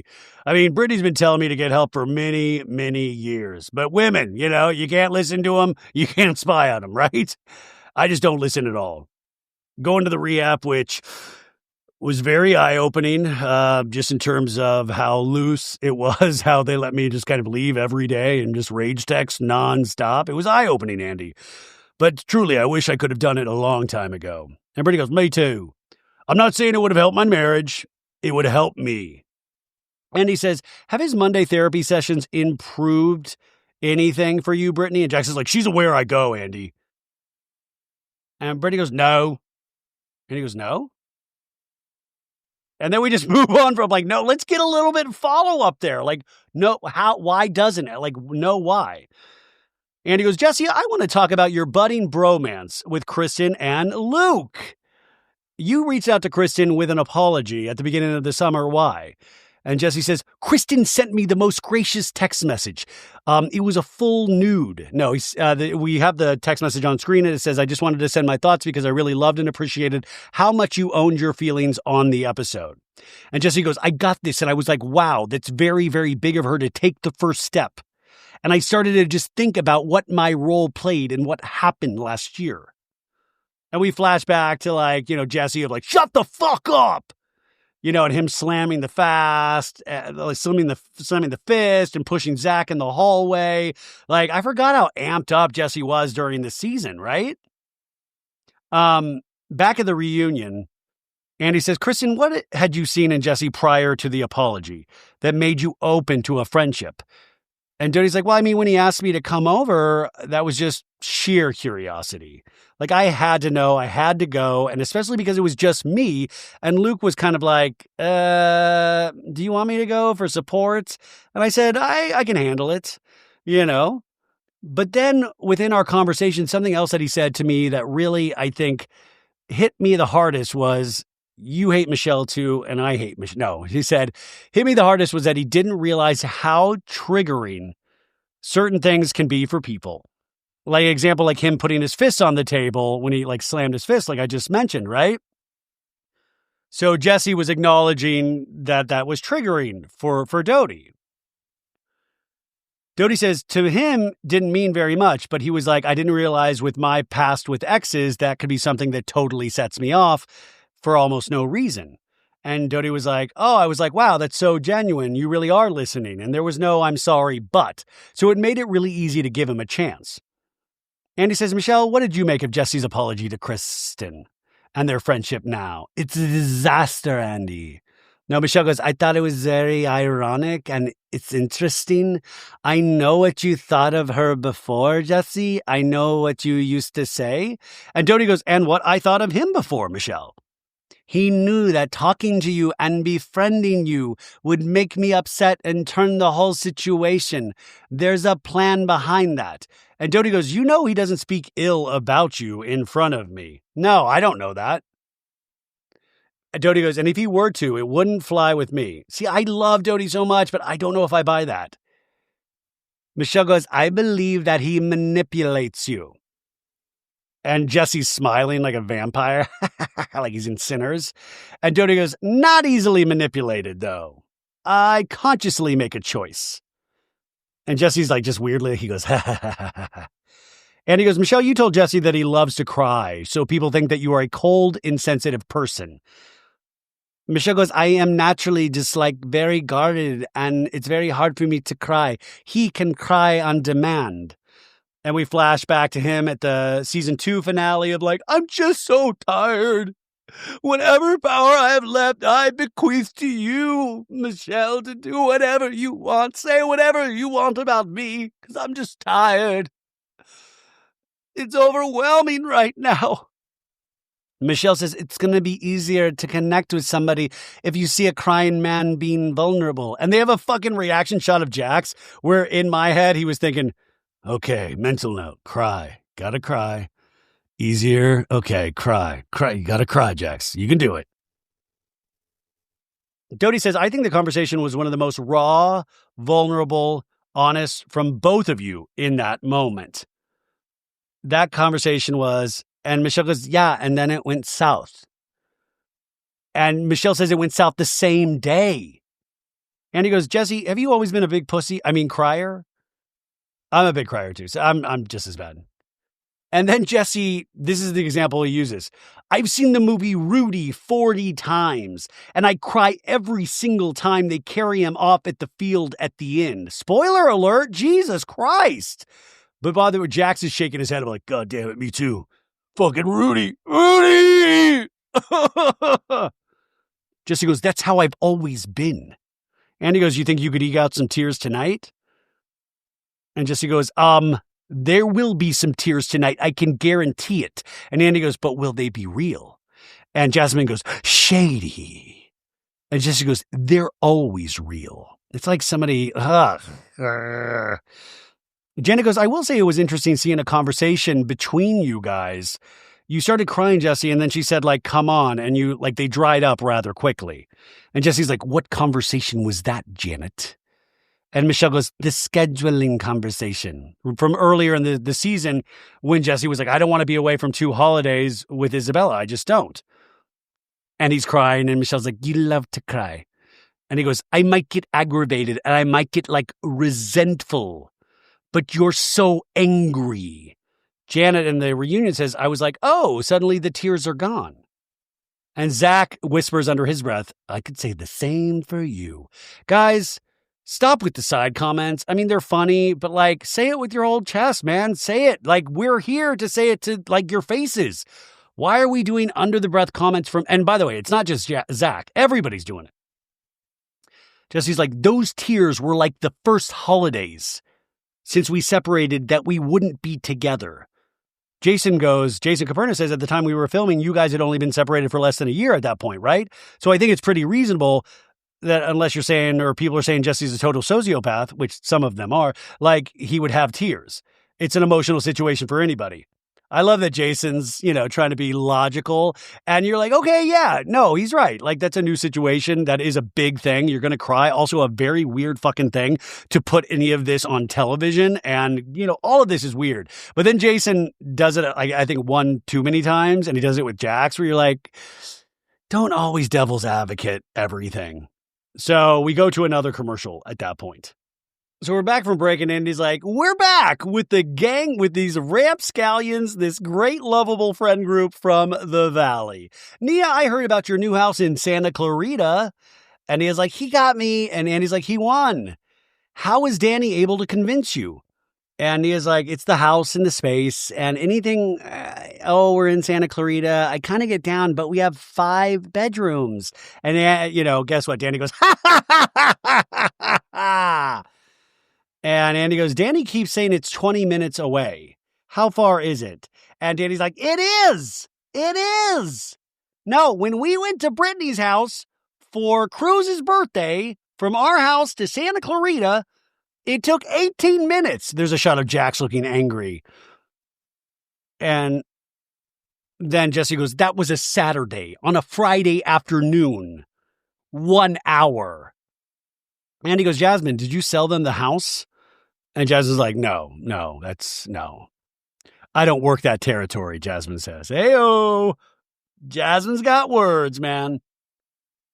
And he says, as multiple marriages were coming apart at the seams, a thread known as the boys chat was going strong. Jesse fucking loves this boys chat. And Jax has a smirk of like, boys chat. You can't this boys chat. I'm telling you, this is the next Epstein list, you guys.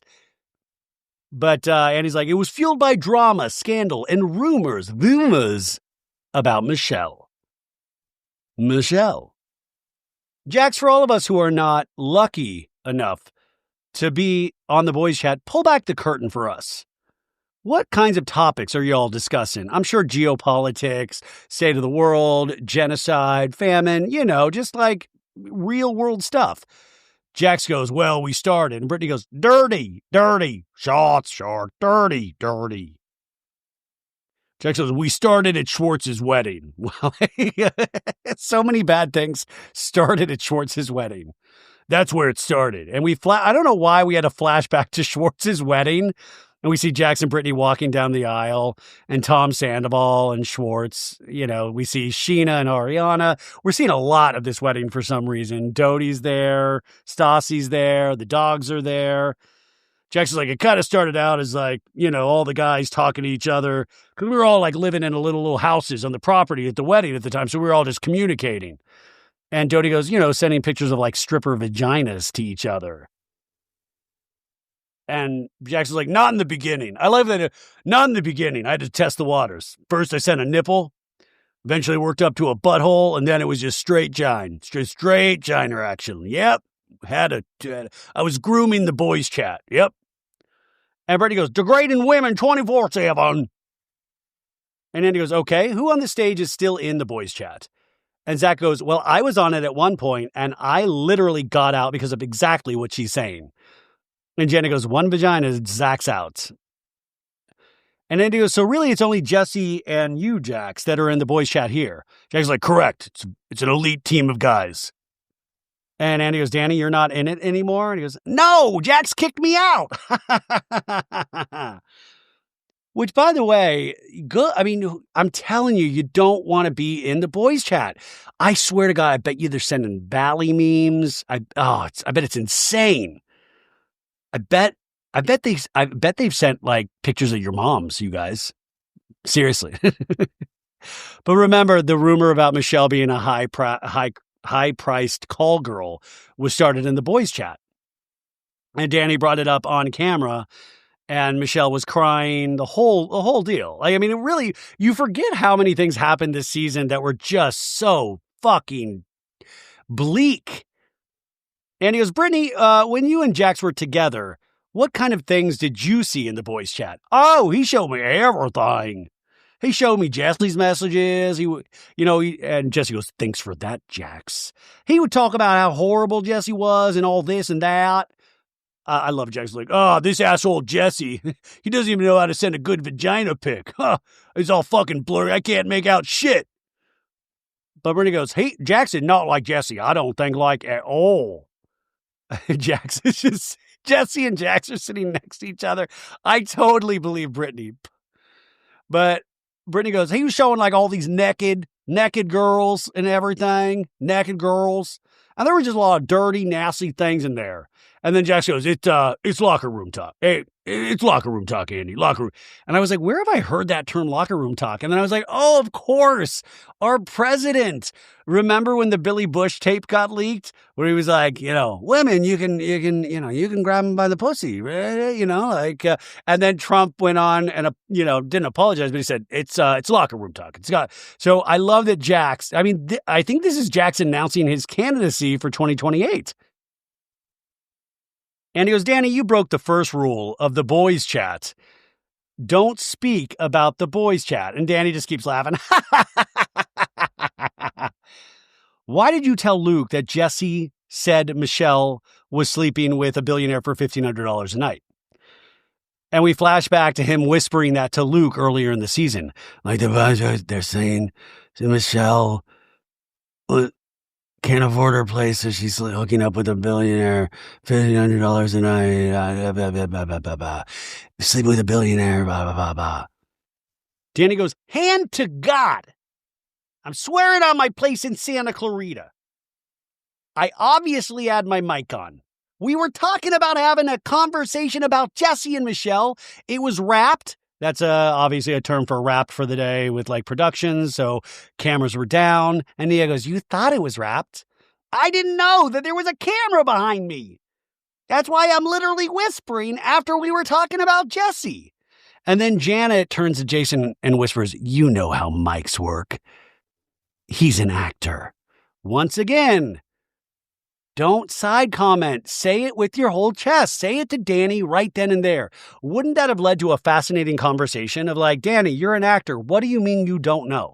Honestly, what do you mean you don't know? I would love to have heard Danny's answer. Don't say it to Jason. That does nothing. Andy goes, Jesse, why did you say that about Michelle in the first place? And Jesse goes, and he goes, did you really believe it? No, I never believed it, Andy. And I just blurted it out. And I regret the second I sent it. I regretted it. You're sending full beavers in the group chat, but you're like, the second I sent it, I couldn't believe. And there is no technology where you can unsend a text message. And he goes, Michelle, you told the girls that Jesse had spent all your money and is broke. And Michelle goes, yeah. Jesse goes, I seem to be living fine right now. And then Michelle goes, who's paying your rent, Jesse? And Jesse goes, I'm paying my rent, and I have been since you moved out. And Michelle goes, who's been lending you money to pay your rent? And Jasmine's face is like, zoinks! And he goes, you talked at the Zen party about being overwhelmed financially. And Michelle goes, it's okay to admit it, Jesse. And Andy goes, do you still feel that way? Do you still feel that way? And Jesse goes, it's double the expenses with half the income. You do not know how much Isabella eats. She's like a tank. And we sat down in the living room and we talked about her moving out, and we had actually talked about the two of us finding a new place. And Michelle goes, what happened was you said I had to leave the house, and you were never going to leave because it was your house, even though we both rent the house. And Jesse's like, I never once said you had to leave. Michelle goes, and you said I'm not leaving over my dead body, and you sleep downstairs. And so I started sleeping downstairs while you were sleeping in the master bedroom. And then you said we have a lease agreement, so even if you move out, you have to pay me rent. So what did I do? I tried to live there so I didn't have to pay 2 rents, and it was unbearable. So I finally found a new place and I bought new furniture and I was paying 2 rents. That's what happened. And Jesse just goes, okay. See, okay, but Andy, Jesse, is that true? Jesse, can you respond to what she said? Is that true or is that not true? We're letting the men off the hook too easy by just letting them give these one-word answers well, okay, if Brittany wants it, fine, if that's what Brittany says. And he says, Jesse, Michelle said that through the course of your marriage, the more money you got, the douchier you got. Did money make you douchey? To be honest, I think I was pretty douchey when I was a caddy at the golf course making $150 a loop. I love that Jesse's standing up for himself. I've always been a douche. I take umbrage with that, Andy. I have always been a douchebag, and I do not like when you suggest otherwise. And then Michelle goes, he No, Janet says he used to have a tongue ring, so I think he's always been a douche. And I was on Two Judgy Girls today, and Courtney was like, I love that. Like, I love tongue rings. And I was like, Jesus, Courtney. And then we see a picture of Jesse with the tongue ring. And I think this is a picture of him and Anna Nicole Smith, but she's not fully in the photo. I'm not joking. But Brittany goes, I had a tongue ring too. Sharks, tums, tums. Of course, I had a tongue ring too, Jesse. Tongue rings. But Jesse goes, yes, Brittany, all right. And then Jax goes, I had one too. What is everybody on there like? Yep, me, like half of the crew are like, me too, buddy. We've all had tongue rings. But Jenna goes, no, now I can't make fun of Jesse. And Jesse was like, it was popular then. And Jenny goes, not for dudes. And then Brittany goes, oh, I was like 18 or 19 when I had a tongue ring. We come back from break and they're on a break. And I think Jesse or Jax goes, Andy, do you want in on the boys chat? And Andy's on his phone and he goes, no, it's an HR issue. Well, it seems like you're able to do a lot of shit on Bravo. I think that's an HR issue. And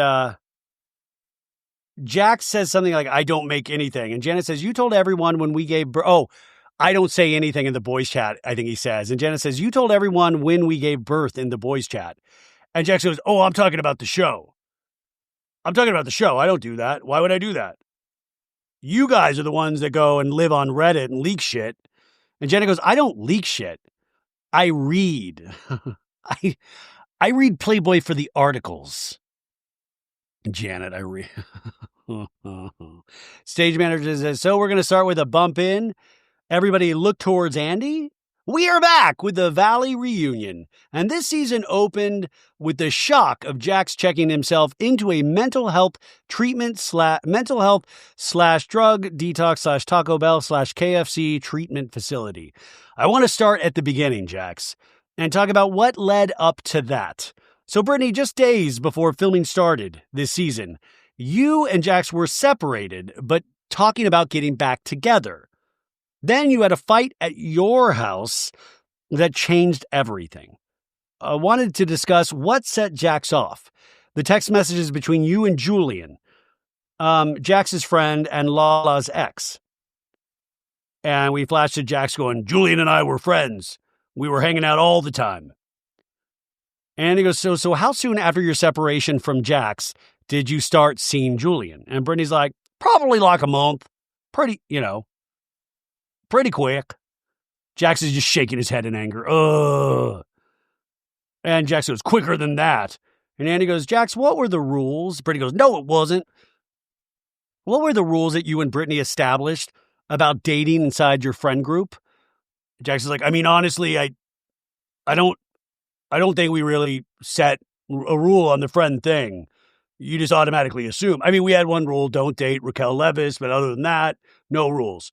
I think it was a little sooner than a month, but I don't know. I just think it was just hurtful, Andy. And I went against what I said too. I had somebody at my house and then we flash. What is the, I keep forgetting her name. It's like the dudes in the DMs girl. And we flash her and, you know, a very attractive, young woman. And Brittany's like, multiple people.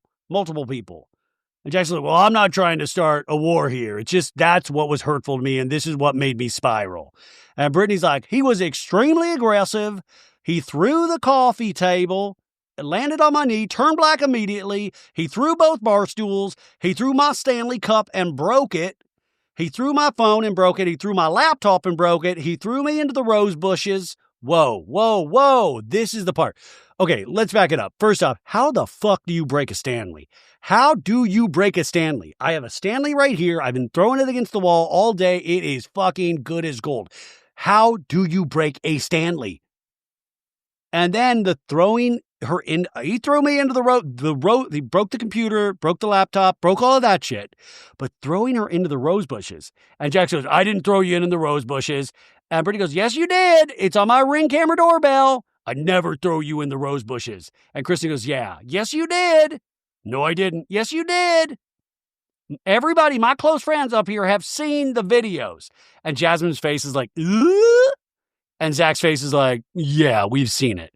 But this is what's confusing. This is now beyond the pale. Throwing, like, come on. Why are we even talking? Why is he on the stage? Why are any of these people like just like even laughing at any, like I'm so confused. So they've all seen the video. And Brittany goes, sorry, it makes me mad. It should make you mad, Brittany. My God, girl. Andy goes, how long did you date Julian? We never like dated. Okay, hanging out, Andy says. We were just hooking up like a couple times a week. Jax once again shakes his head like, ugh. And Brittany goes, and another thing I need to say about that, whatever. Maybe it was weird that I hooked up with somebody that was around the friend group, but my confidence was at all-time low. This man degraded me, put me down, body shamed me constantly, and everybody's shaking their head yes. Julian gave me attention that I needed in that moment. He made me feel sexy. He made me feel beautiful. He gave me some confidence back. And Jackson's like, well, he was dating 5 other girls at the same time. And Brittany goes, it doesn't matter. He was what I needed because you made me literally lose my sparkle. Sparkle. I lost a lot of my personality being with you. And Jax goes, oh, the fucking sparkle. Ugh.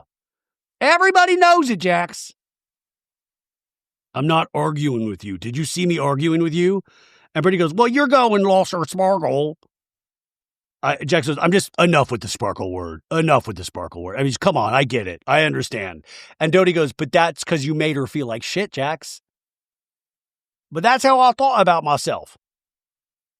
And Jax goes, I mean, I'm very, very sorry. I mean, I had your son. And then you body shame me for stretch marks. I didn't body shame you. And Jasmine goes, yeah, you did. Yes, you did, Zack says. Brittany goes, I had your child. Your beautiful child. And then, because Jax overheard Zack say something, and Jax goes, listen, zip it down there, punk. All right, you're not part of this. Keep your mouth shut. It's always interesting when it's like, and I don't want to, but like, it's interesting that it's a gay man he feels comfortable calling out a lot, you know? But Jax says, Jax, we've seen the text messages. We've seen it. We've seen it. What are you talking about? And Zack goes, he always comes for me, always. And Brittany goes, he called me a tree trunk because I had stretch marks. And Jax goes, no, I didn't. No, I didn't. And Jenna goes, maybe apologize?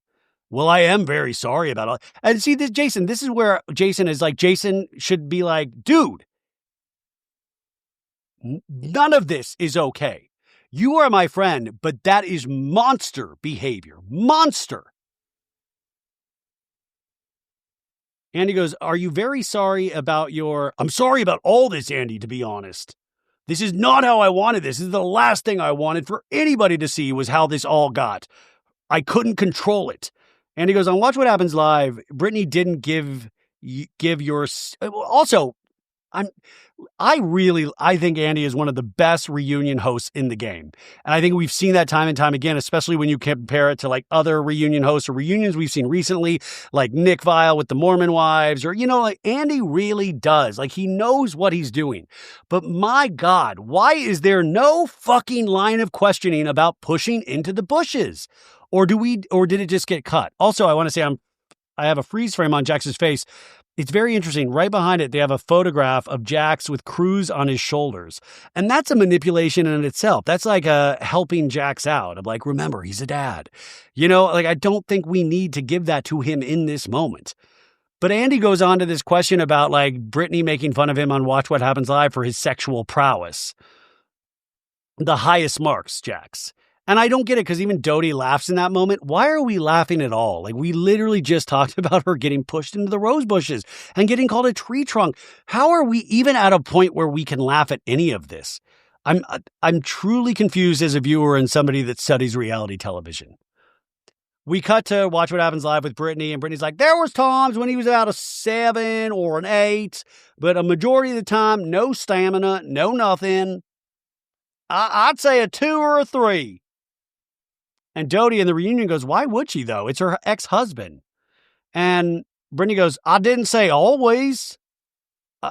And Jax is like, when you're in a toxic relationship for so long, and you just don't, you know, you don't have any interest anymore. And Doute goes, drugs and alcohol. I don't think this was drugs and alcohol. I think legitimately Jax, from the jump, from the Faith Stowers conversation, was not into Brittany in that sense. He was into having a family. He was into the security of Brittany, if that makes sense. But Brittany goes, he did not touch me for years and did not make me feel good about myself. He put me down. We barely had sex for like the past 3 years of our relationship. So why would I be like, yeah, he's great in bed? Good. I really do. I want to point out, I think Brittany is handling herself amazingly for the amount of dirt she has on him. Jax says, I pushed my wife away. I pushed her away. And I did everything in my power to make her leave me. Like he was trying to make this happen. And Jax goes, and I caused so much pain and so much drama over the years. And the alcohol and the drugs was just icing to the cake. And I just snort that cake up. And I think, I don't know if you'll agree with me, Andy, but when it really started to get bad was when I lost my job with Vanderpump. Because not only that happened, COVID happened. My wife's pregnant and I'm freaking out financially. What am I going to do? How am I going to handle this? And Brittany goes, he started turning on me because I was the one making money instead of him.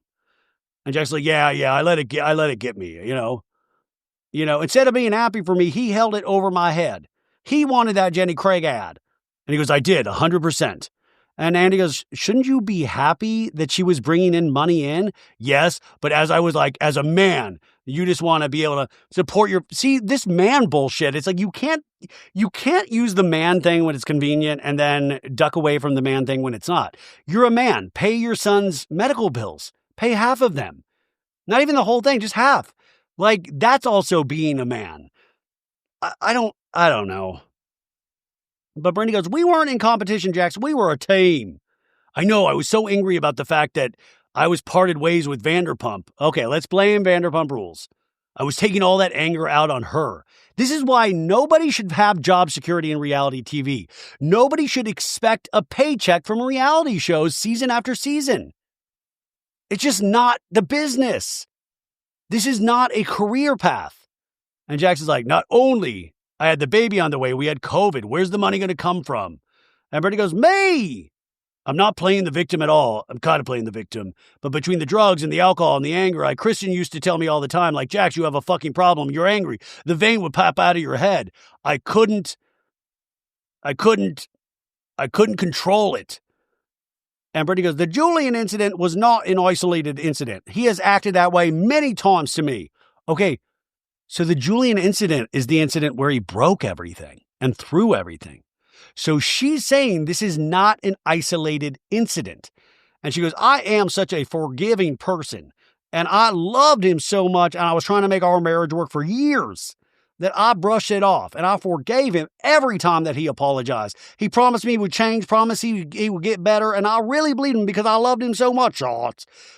Like, you can never deny, I tried everything I possibly could to make this relationship work, and you treated me worse than anybody else, and I was the only one that loved you enough to make you get help. It's really sad. And she's saying this with, like, tears in her voice. And Andy goes, what is the agreement you have about co-parenting? I mean, he's like, I have full custody, but our divorce is not final yet. But whenever the divorce is final, I'm going to allow him to have every Wednesday and every other weekend. And then, like, if I need to go get my nails did, or something, like, he can watch him. Like, I'm not going to ever not let him have his son as long as he's passing his drug test. And Jax is like, and I agree. And Andy goes, has Cruz been to your new condo? Yeah, she allows me to see him now. It took some time, which I totally understand. Another thing, too, is and I think Brittany can agree with me, I don't want to uproot my son from his house. And Brittany goes, ho, ho, ho, ho, like she's matched, like, ho, ho, ho, ho, ho, because we know she did have to uproot multiple times. But Brittany goes, yeah, I had to be the one to take our autistic son and move him from Airbnb and Airbnb because you would not move the house. And he goes, no, I understand. Knowing that he needs stability, knowing everything. But your ego was so big that you made me and Cruz move out, and you didn't pay the mortgage for 7 months. Jax says, not only the mortgage, I didn't pay my car note. I didn't pay anything. I didn't pay my Peacock bill. I just let it all go. I was like, I'm done. Oh, bro. we come back from our final break, thank God. And everybody's laughing. No, it's right back where we left off. And no, we're actually on a break. And Jax is getting his hair spray painted or something. And he's like, do you have a box of Kleenex? And the stage manager's getting everybody back in. Doute and Luke are taking a selfie. And Brittany's like, I'm shaking. And Shay, I get so angry and yell so much. I need a shot. I yell so much.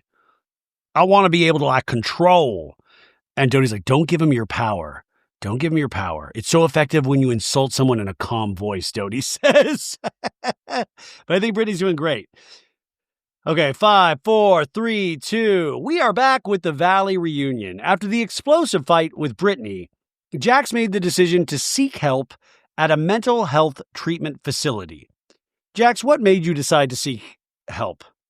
Many reasons. My job was on the line. And And Andy goes, your job with the show? No, my government job. Yeah. But Jackson's like, yeah. I was such in a bad place and I didn't want to go. I didn't think I needed help. But thank God, because my job and my son, those are the two most important things to me.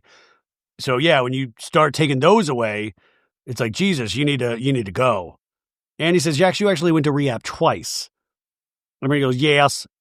And Jackson's like, yeah, I relapsed. Yeah. When did you relapse? I was 2 weeks after maybe. And Brittany goes, no, it was like the week he got out. But the thing was, the first time is he acted like drugs and alcohol were not a problem. And Jackson goes, drugs and alcohol, I believe, are not the problem. I feel like you're masking hurt, whatever you're going through, fighting and walking, all the stuff that I was doing to Brittany. I was angry and I would use drugs and alcohol to take it away for a couple hours. I mean, there is an element of truth, I would imagine, to that. But Andy goes, you have been sober for how long? 156 days today. And Andy goes, congratulations. Sober from everything. And he goes, everything. And Brittany goes, except for weed. Smoke weed every day. 420 short weed. But Brittany goes, I don't even care about that. And Jackson goes, I can't stop smoking weed. It's not going to happen.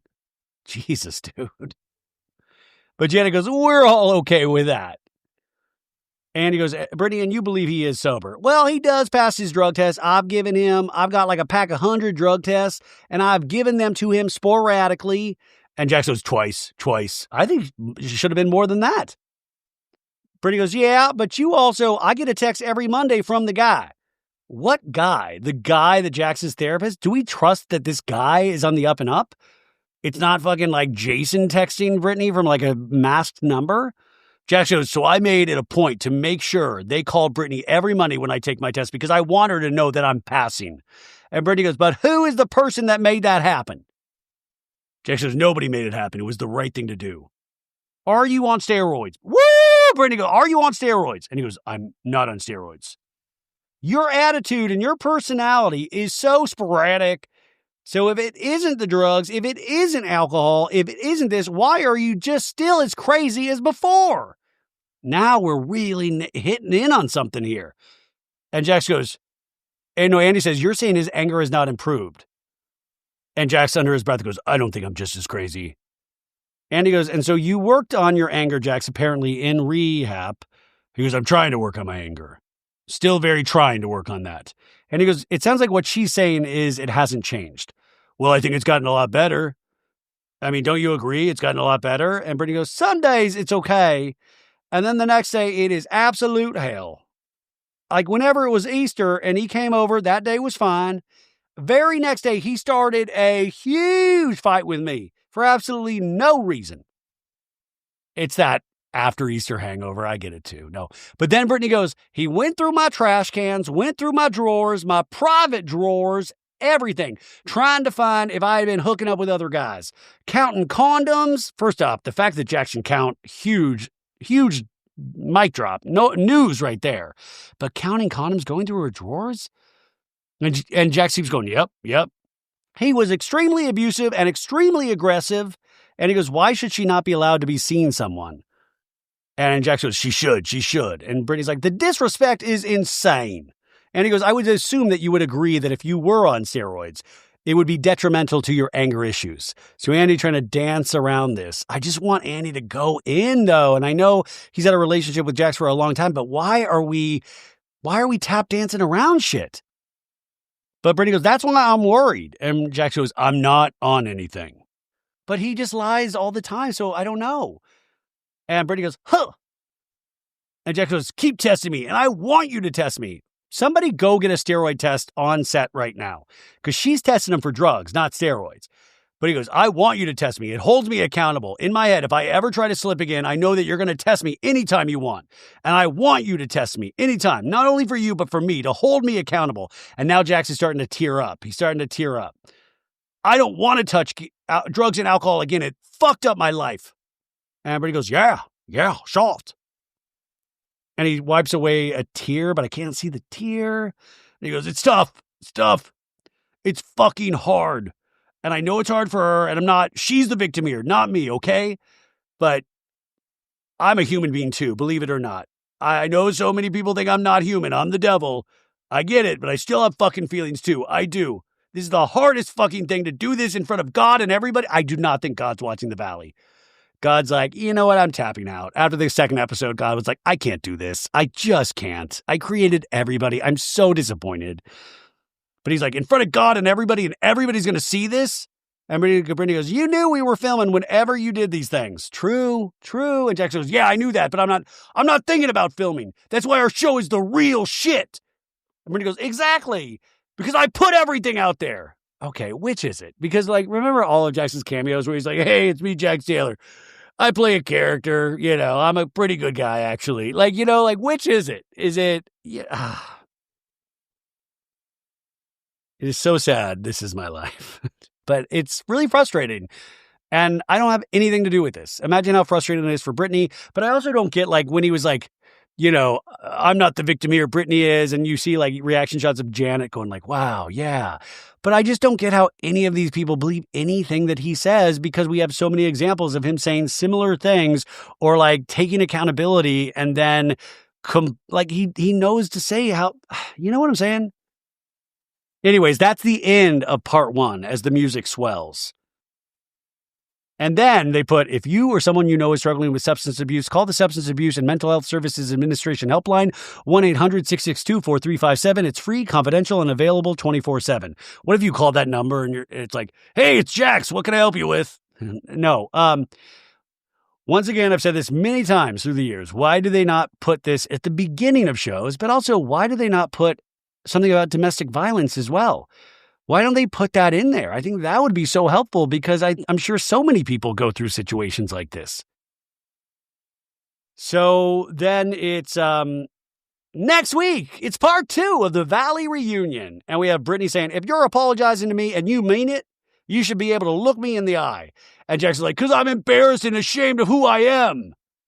And then Michelle going, I didn't have a boyfriend. And Doute goes, you were seeing someone, Michelle. And Jesse goes, cheating and cheaters. That's my one thing. And Michelle goes, that's really interesting, because as soon as I asked for a divorce, you started sleeping with a married woman. And Andy goes, zoinks!